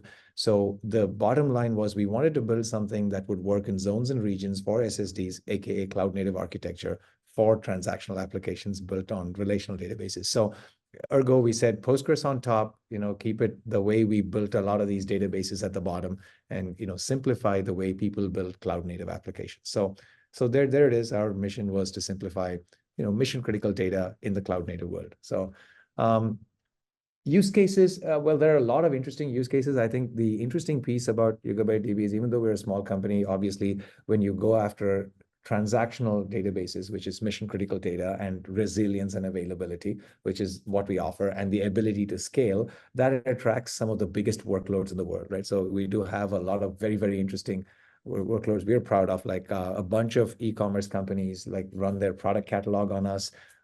There's like, for example, General Motors running their entire smart vehicle platform on top of us. So like anytime you do that, emergency 911 call, remote key fob entry, all of that stuff goes through Yugabyte. Across, like a lot of banks are using us to deal with user transactions for, and data resilience in the cloud and so on and so forth, right? So we have a bunch of these type of use cases. I would say the most interesting one is we're seeing a trend towards dispersion of data across the globe. For a variety of reasons, like there's reasons for DR purposes, there's reasons for moving data closer to users for easy access. And like, I mean, think about it, right? Like any of these retailers, like Kroger, Walmart, these guys are all using us for product catalog. I mean, they do a, let's say, PlayStation 5 launch. They did that, right? The amount of spikes, or like, Apple releases a new iPhone or any of these events, the level to which they see spikes is unbelievable, right? Like it's like a 1,000 times higher. So they have to prepare for these events. Like we recently did the Paramount Plus Super Bowl, which was the largest streaming event, and we were the database that authenticated users to be able to get onto that feed, the stream, the live stream. These, like the 2 hours before, it's just an incredible spike. So it's like everyone's like watching the graph and like, it's going up, it's going up, it's going to stop, it's going up. It's kind of crazy. Like halftime, the Taylor Swift show, all of these are spikes. So I think that is categorically the most interesting type of workloads that we're facing, where you can go up and come down and you have to deal with these super high spikes. That's awesome. I love that. Tino, what's the origin story? What are your favorite use cases that you've been seeing over the last few years? Yeah, and of course, I'll try to be as brief as Karthik. So we are an analytics data warehouse. So we're slightly in the OLAP space. But there's a really interesting trend that everyone's really hungry for analytics. And you're seeing more and more of the application developer, software developer type personas dipping into analytics, because there's more hunger for analytics-driven applications, data-intensive applications. And they're kind of, the analytics space is kind of doesn't give them the tools they want. They don't, they speak SQL instead of APIs. And, this is one of the reasons Hasura is so interesting. And so, but really what we've, the reason we started Modoc is we think that there's been a number of really interesting trends that the current analytic data warehouse doesn't really take advantage of. One of them being that my MacBook, which is actually an M1, is just as powerful as a $20 cloud data warehouse per hour out there, right? So, it's free. I've already paid for it, and it's 0 milliseconds away from me. And it's just as fast as this big old black box in the cloud. And guess what it's doing? It's just a dumb terminal, right? It's just saying, hey, cloud data warehouse, give me a couple of rows. That's just a waste of massive opportunity, right? So we at Modoc said, you know what? This amazing technology, open source called DuckDB, can go anywhere. You can put it in the browser. So we said, let's put it in the browser and let's push workloads away from this big black mainframe in the cloud. And now you're getting, your DuckDB in your browser and your is a node in our system. And it's, again, 0 milliseconds away, already paid for. Now we're talking about, not of this performance differences of 1 second, 100 milliseconds. Now we're talking about potentially analytical experiences that are truly interactive, 24, 60 frames per second. And so that's kind of a big thing we're double clicking on. The other is, I kind of pointed out, the current kind of way of building these databases is, again, like putting up a big monolith, and all the users are sharing, they're all bumping elbows. And application developers don't really like that mode, right? And that's why you're seeing like Cloudflare, for example, they say, you know what? Why don't you deploy 20,000 databases, 50,000 databases, one per user? So we want to do the same thing for analytics, right? So what we're giving our users is a serverless runtime per user. So if you as an application developer, if you have 1,000 users, each one of them gets their own isolated serverless runtime that's incredibly efficient and incredibly inexpensive, right? That's kind of a new world that hasn't been tried in analytics before, but in transactional worlds, you're seeing these trends. And a favorite use case, goodness. So I really, really like this intersection of analytics and software, right? It's just untapped. You guys are talking about local development. Nobody in analytics is doing that, right? You guys are talking about this cat's cradle, these microservices. Nobody in analytics is doing that. So I just love it. Great. I guess the best for last. Like Tino and Duck and DuckDB, ClickHouse is an analytical space. Just maybe to define it for the audience. So analytical data is fundamentally different from transactional. It's append mostly. Usually it's an event table. This is exactly the kind of data I was dealing with at Elastic. So in my role there, I was responsible for the logging and eventually observability use case.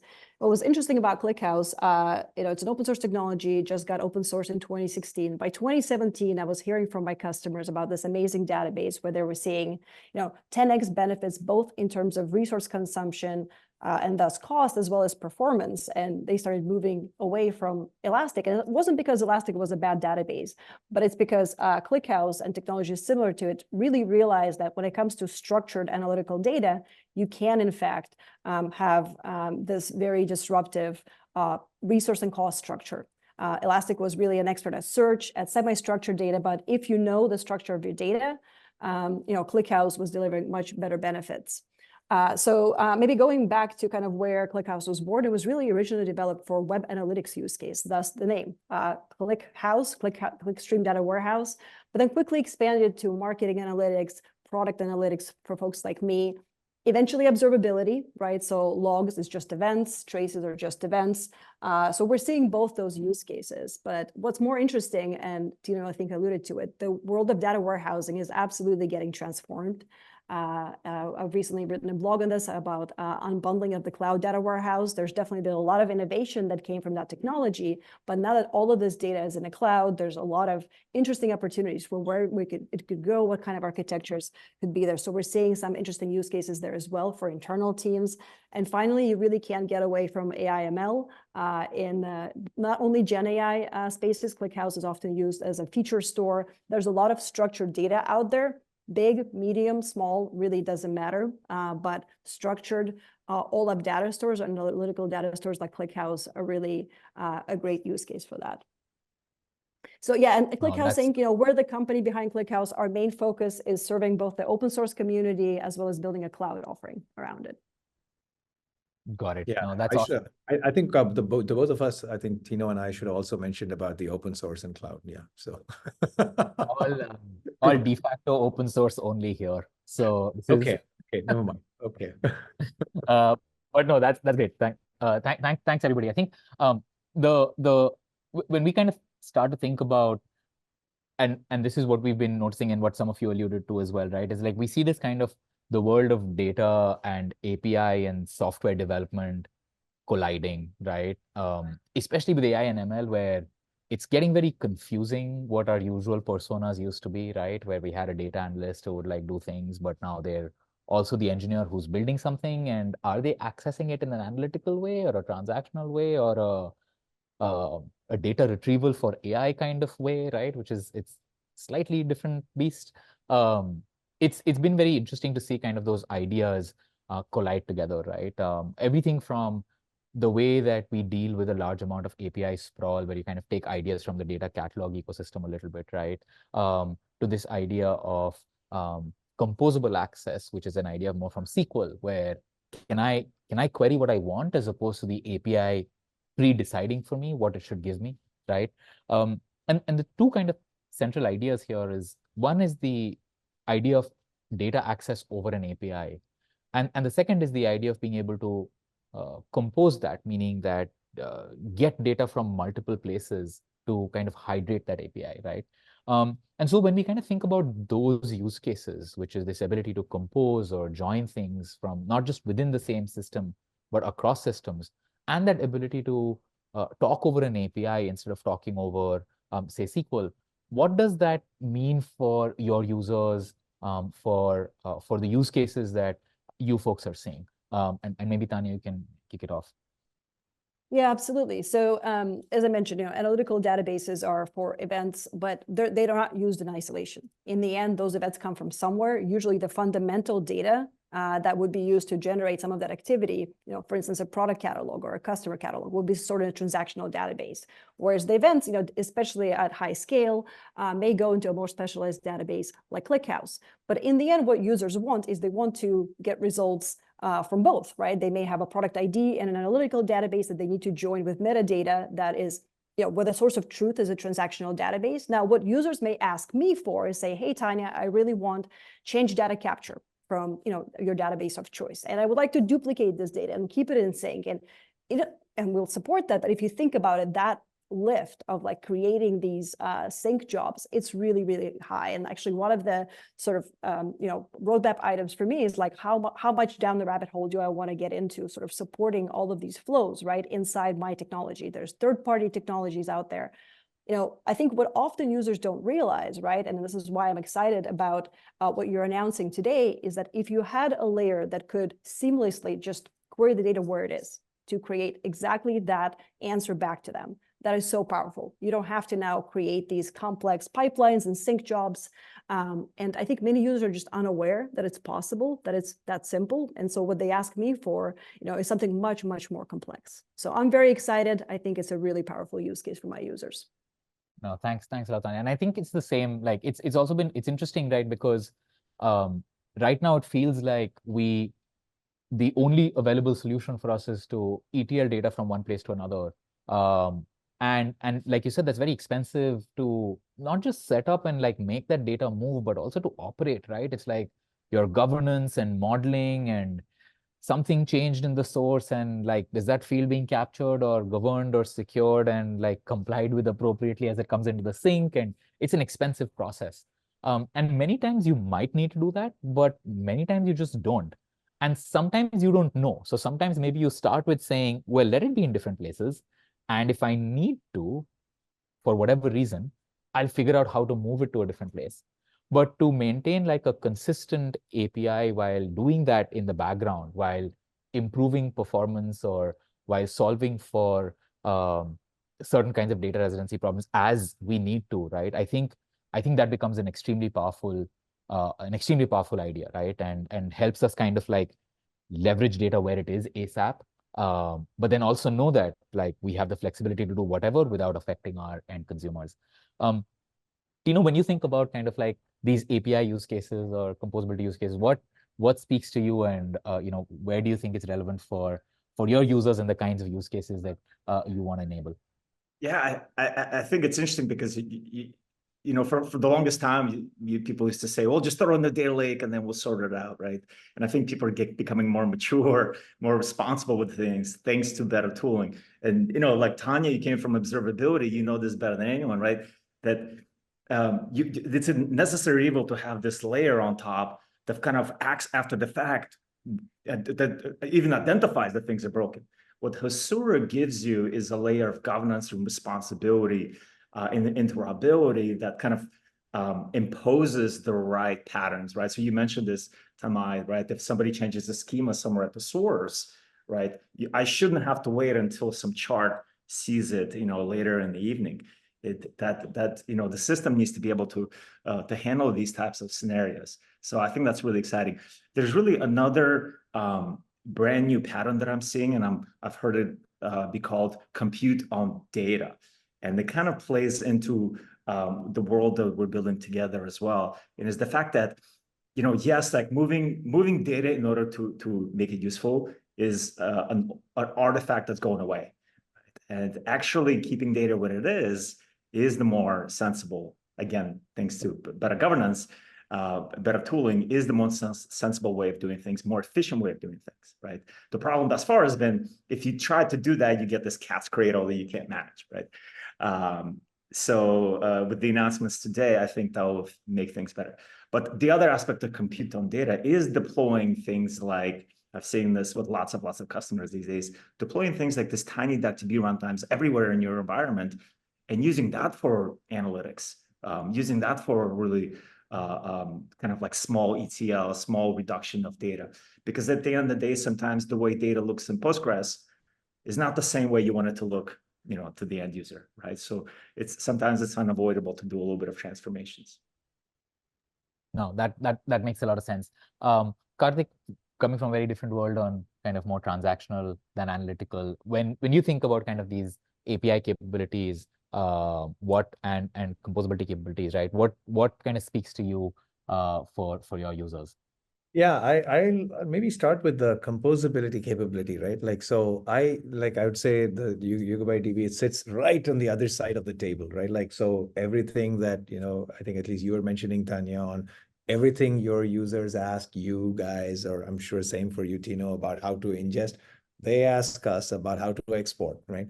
And so the kind of headache we have to deal with, I mean, not a headache, it's all good stuff, but you know what I mean, is like, can you give me a stream? Can you make it least impactful on that transactional database? Because, anybody sneezes around the machine, they have a heart attack, because, that's what it is. It's like money on the line every second, every missed operation. So how do you do this with the least amount of overhead on that cluster that's running or serving your live traffic? And oh, by the way, there can be network partitions. So how do you actually hold data for a long time? And oh, wait a minute, you need more resources if you hold data for a long time. Okay, can you give me a staging cluster that can hold data, that can really isolate stuff?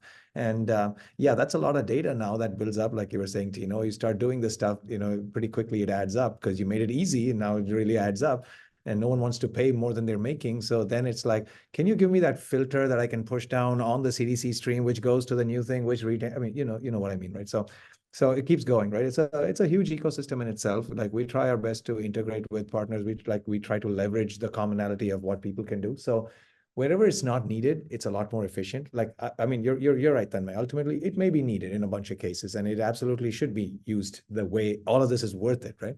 But in the cases where you have to do it because there's nowhere else to, no other way to do it, it's kind of a shame. It's like building a lot for that small thing that you wanted to do. So composability aspect, absolutely. I think it's pretty exciting. At least people can tiptoe their ways in to realize when they need to build the big machinery versus when they don't. So, that's a huge plus. There's also a pattern. I mean, I don't know if this flows under the API side or the composability side, kind of in the middle, but you mentioned GenAI, ML, that type of workloads. It's kind of a fast-moving stream of data. Some of the AI falls in the transactional space, and some of the AI computation falls in the analytical space. It perfectly straddles it, right? And it just depends on the depth of the computation versus the real-time nature of the results, right? So it's kind of like it's really that, right? And this is what I guess some people would say Lakehouse or Delta Lakehouse or whatever it is, and just like abstract away. But in reality, you need a more lightweight but real-time component to it, and a heavyweight but it can be a little slower and be more accurate component to it. The lightweight things, they usually run directly on the transactional database, easy, no problem, right? But the heavier weight ones, those are the problem, right? Now you need to flow back the results of that computation back to this system. Now, do you really need to flow it back, or can you just read it from there and pick it up? I think these are patterns that we haven't really thought about, and it is actually becoming more of a secular pattern. It's not exactly uncommon to do deep analytics on one side and use the results or some portion of the results on the serving side. So can you fetch it from there? Is it updated often or not? Like, whatever, right? So I think there's a pattern there that to unlock. And finally, I'll come to like what I was saying was, I think the more on the transactional, this is completely on the transactional API side.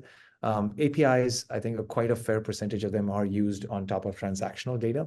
And so what we're seeing is like, firstly, all of this just simplifies your access to the data because, ultimately no one accesses the APIs at the highest level as raw SQL. It's always through a ORM or some layer that is used to build a REST API, which is then used to consume it from either a mobile phone application or a desktop application or some other downstream system or all of the above, right?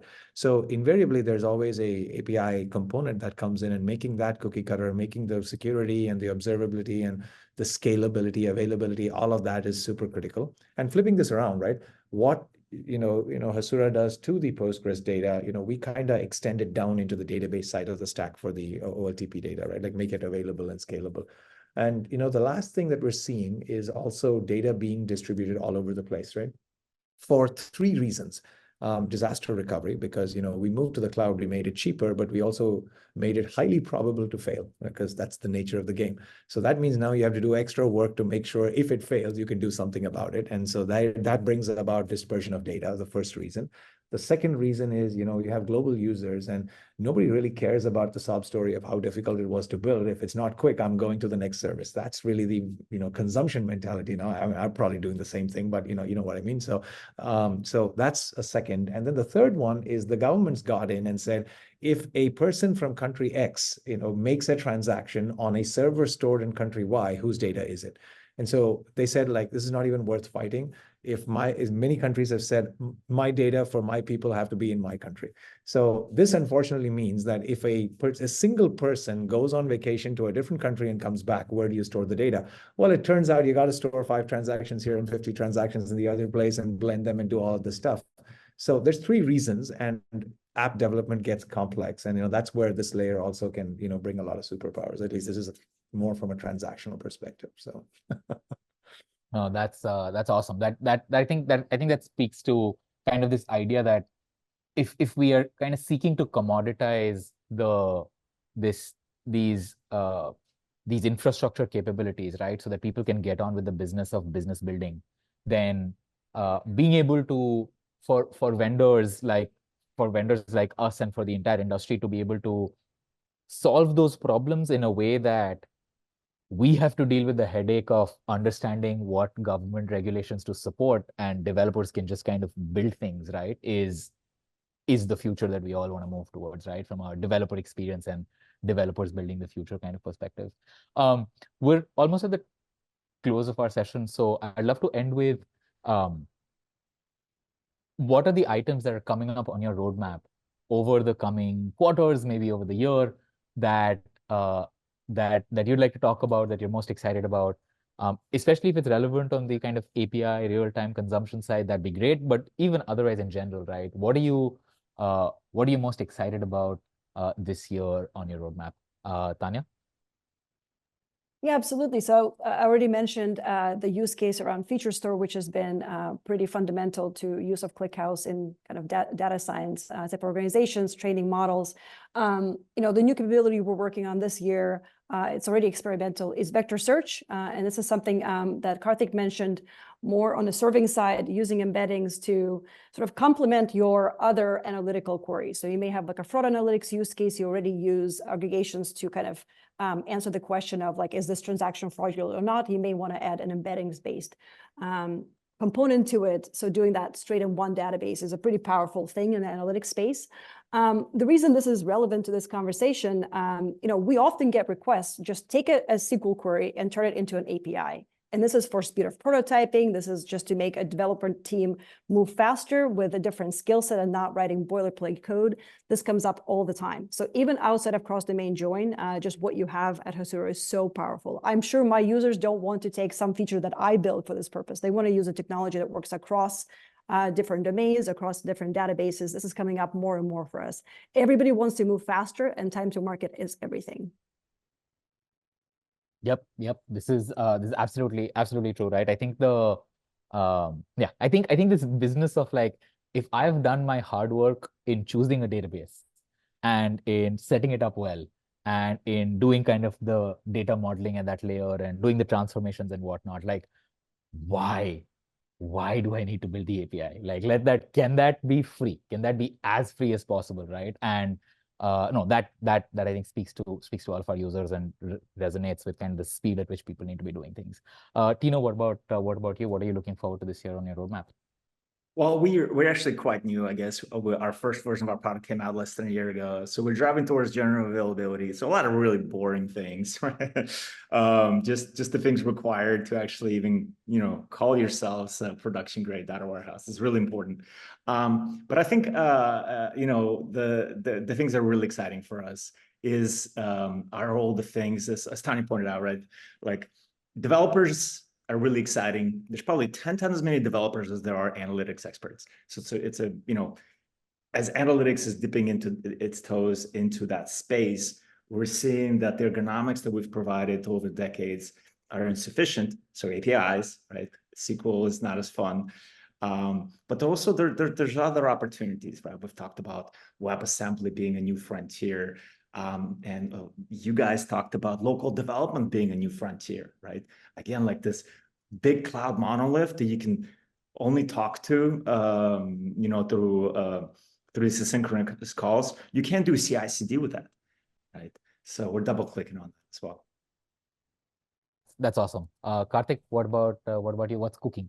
So for us, I'll say three things. I'll mention three things. The first one is, of course, we are working on, vector capabilities as well, like a lot of demand on that side. And our work is to disambiguate what exactly vector means for the enterprise and, actually take all of the capabilities and map it to, real use cases and figure out how to do that in a scalable, available manner. So because, we ride on the Postgres ecosystem a lot, we are fully Postgres compatible. So it's really about, understanding the details under the hood while making it look the same above. That's pretty much our journey, actually, most of the time. So that's that. So that's one. I think the second one is, we've been putting in a lot of effort into, we are already able to nearly lift and shift simple Postgres workloads. And, those people that are setting up to migrate from other databases to Postgres, we can kind of seamlessly laterally move them to Yugabyte and give them the ability to have built-in resilience and scale when they need to. So we already have that, but we're making that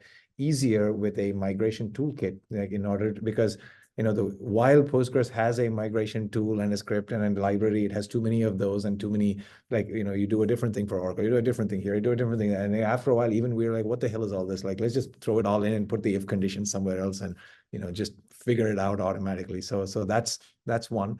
And the third bucket, I'd say, which is pretty exciting, is places where we need to go, like people are pushing us for their use cases beyond Postgres. So this is like DR with built-in replication, asynchronous and synchronous, or like point-in-time recovery, or seamless upgrades and downgrades, or or even connection management, where the number of connections and the speed of connections that we can handle, like on a single node by building in a connection pooler. So a bunch of those type of features where it's ultimately not Postgres, it's not the layers in between. It's like, just support the app and that's it. Like, is that too much to ask? So cloud native applications have a pattern which develops an ecosystem around traditional databases. And when you try to really think through them from an architectural standpoint, you have to not stick it, but you have to build it into the new database. So yeah, so those will be the three things, I think.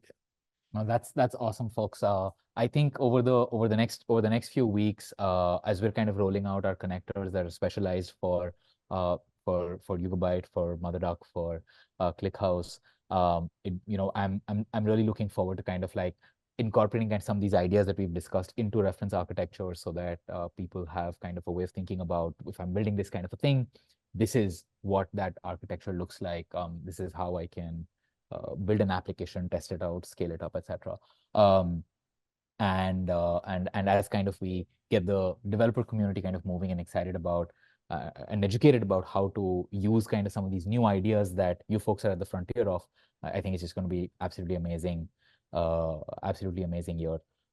This is, I'll call this to a close, but you folks are on the social handles and the LinkedIns, and we'll have links to that we'll post for everybody who's attending the call and everybody who's watching the recorded session. Thank you so much for joining me, three of you. It was great meeting some of you again. It was great meeting some of you for the first time, and I look forward to all of the awesome stuff that we all have planned. Thank you for having us. Yeah. Thank you. Amazing event. Thank you so much, Tanmai. Thanks, folks. Bye.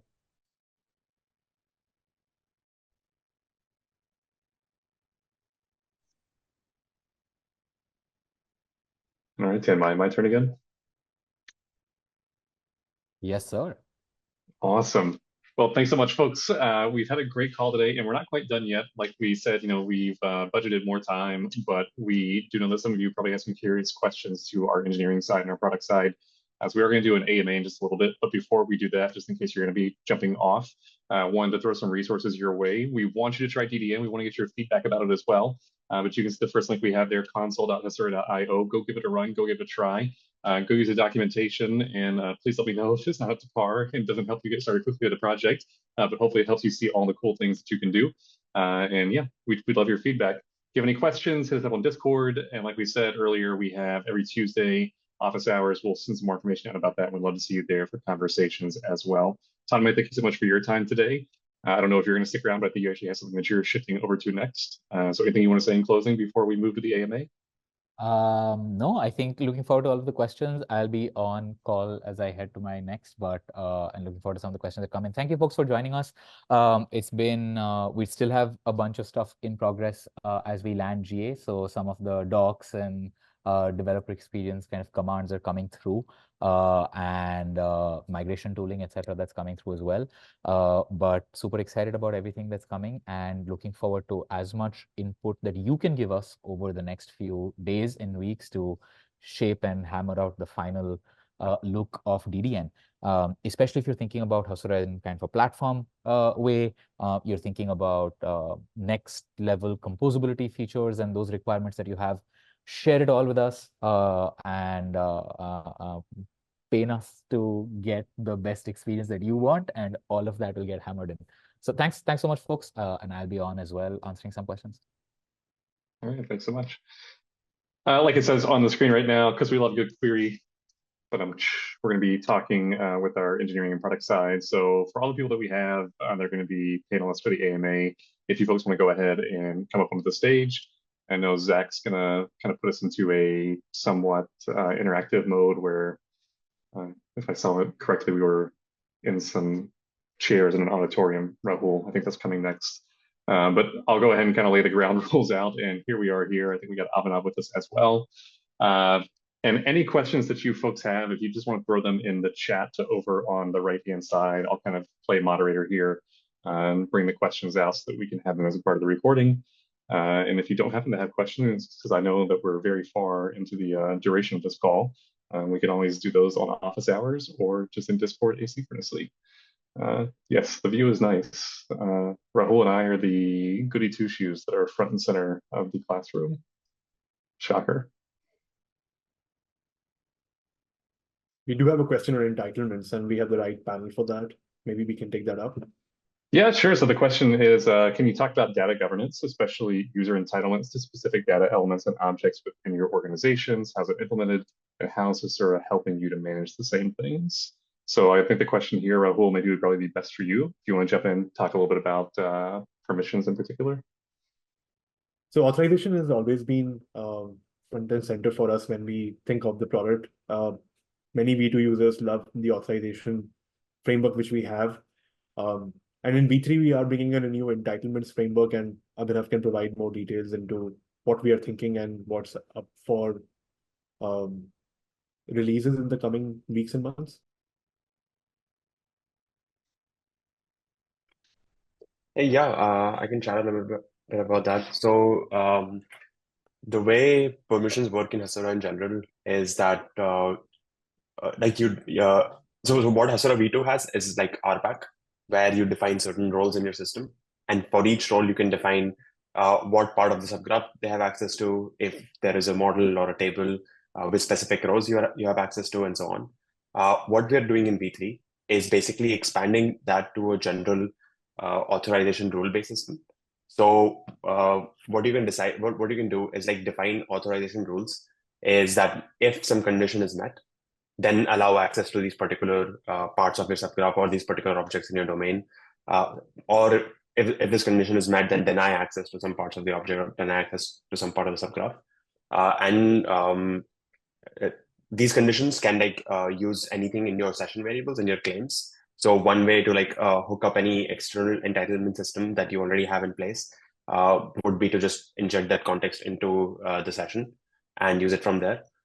We are also looking into being able to call out to external policy systems like OPA, where if you have an existing OPA system which contains some entitlements already, you can basically wire it up with Hasura and say that, okay, if this incoming request has this entitlement where they have access to objects A, B, and C, then allow this inside my Hasura system. So yeah, that's the gist of it.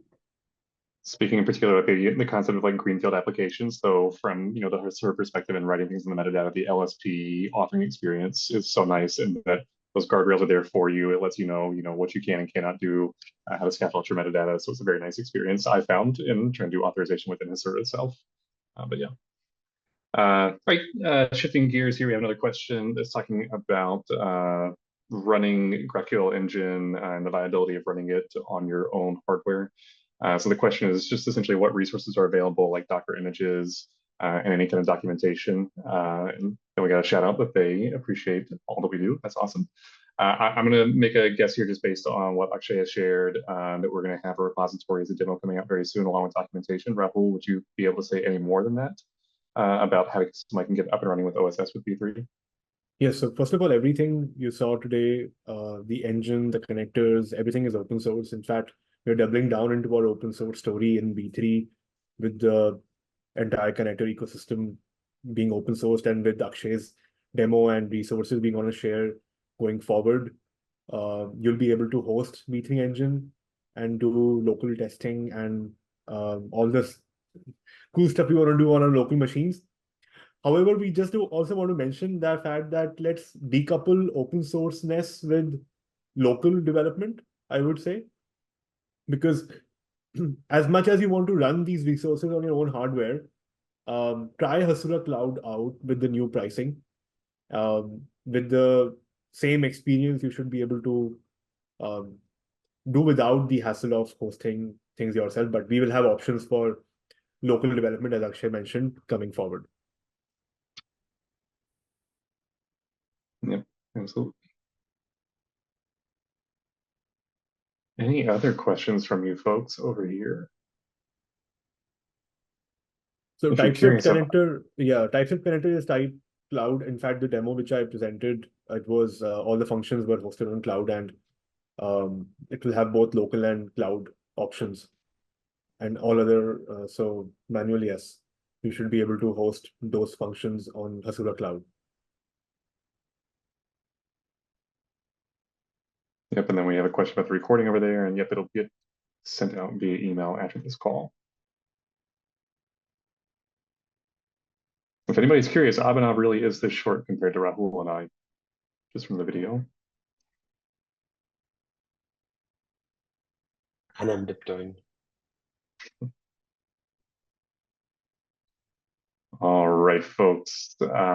In that case, we're going to go ahead and wrap things up here. I think we did pretty good for doing 2 hours and 15 minutes for a 2-hour call. Here we go. One more question came through, so we'll just go ahead and do it without the classroom here. Is there a good write-up on what's open source, cloud only, and available with self-hosted? So Rahul, again, kind of the question about what is open source, what is not open source. Could you help clarify that, please? So, all of this information will be available on the docs and FAQ section. If it's not already there, we'll augment that in the coming days. When it comes to open source, the V3 engine runtime and all connectors are open source, which means you can go through the code. We are guests to contribute to these projects as well. In fact, we have database vendors out there using our connector specification and building connectors themselves and contributing to the ecosystem. So the core aspects of the data execution layer are open source and self-hostable, and you can run an end-to-end lifecycle with them. But when it comes to all the CI/CD collaboration features, the awesome portal which we saw, when we get into the collaboration and more going to production kind of scenarios, that is where we get into the cloud features slowly and gradually with the console and with some of the CLI features and things like that.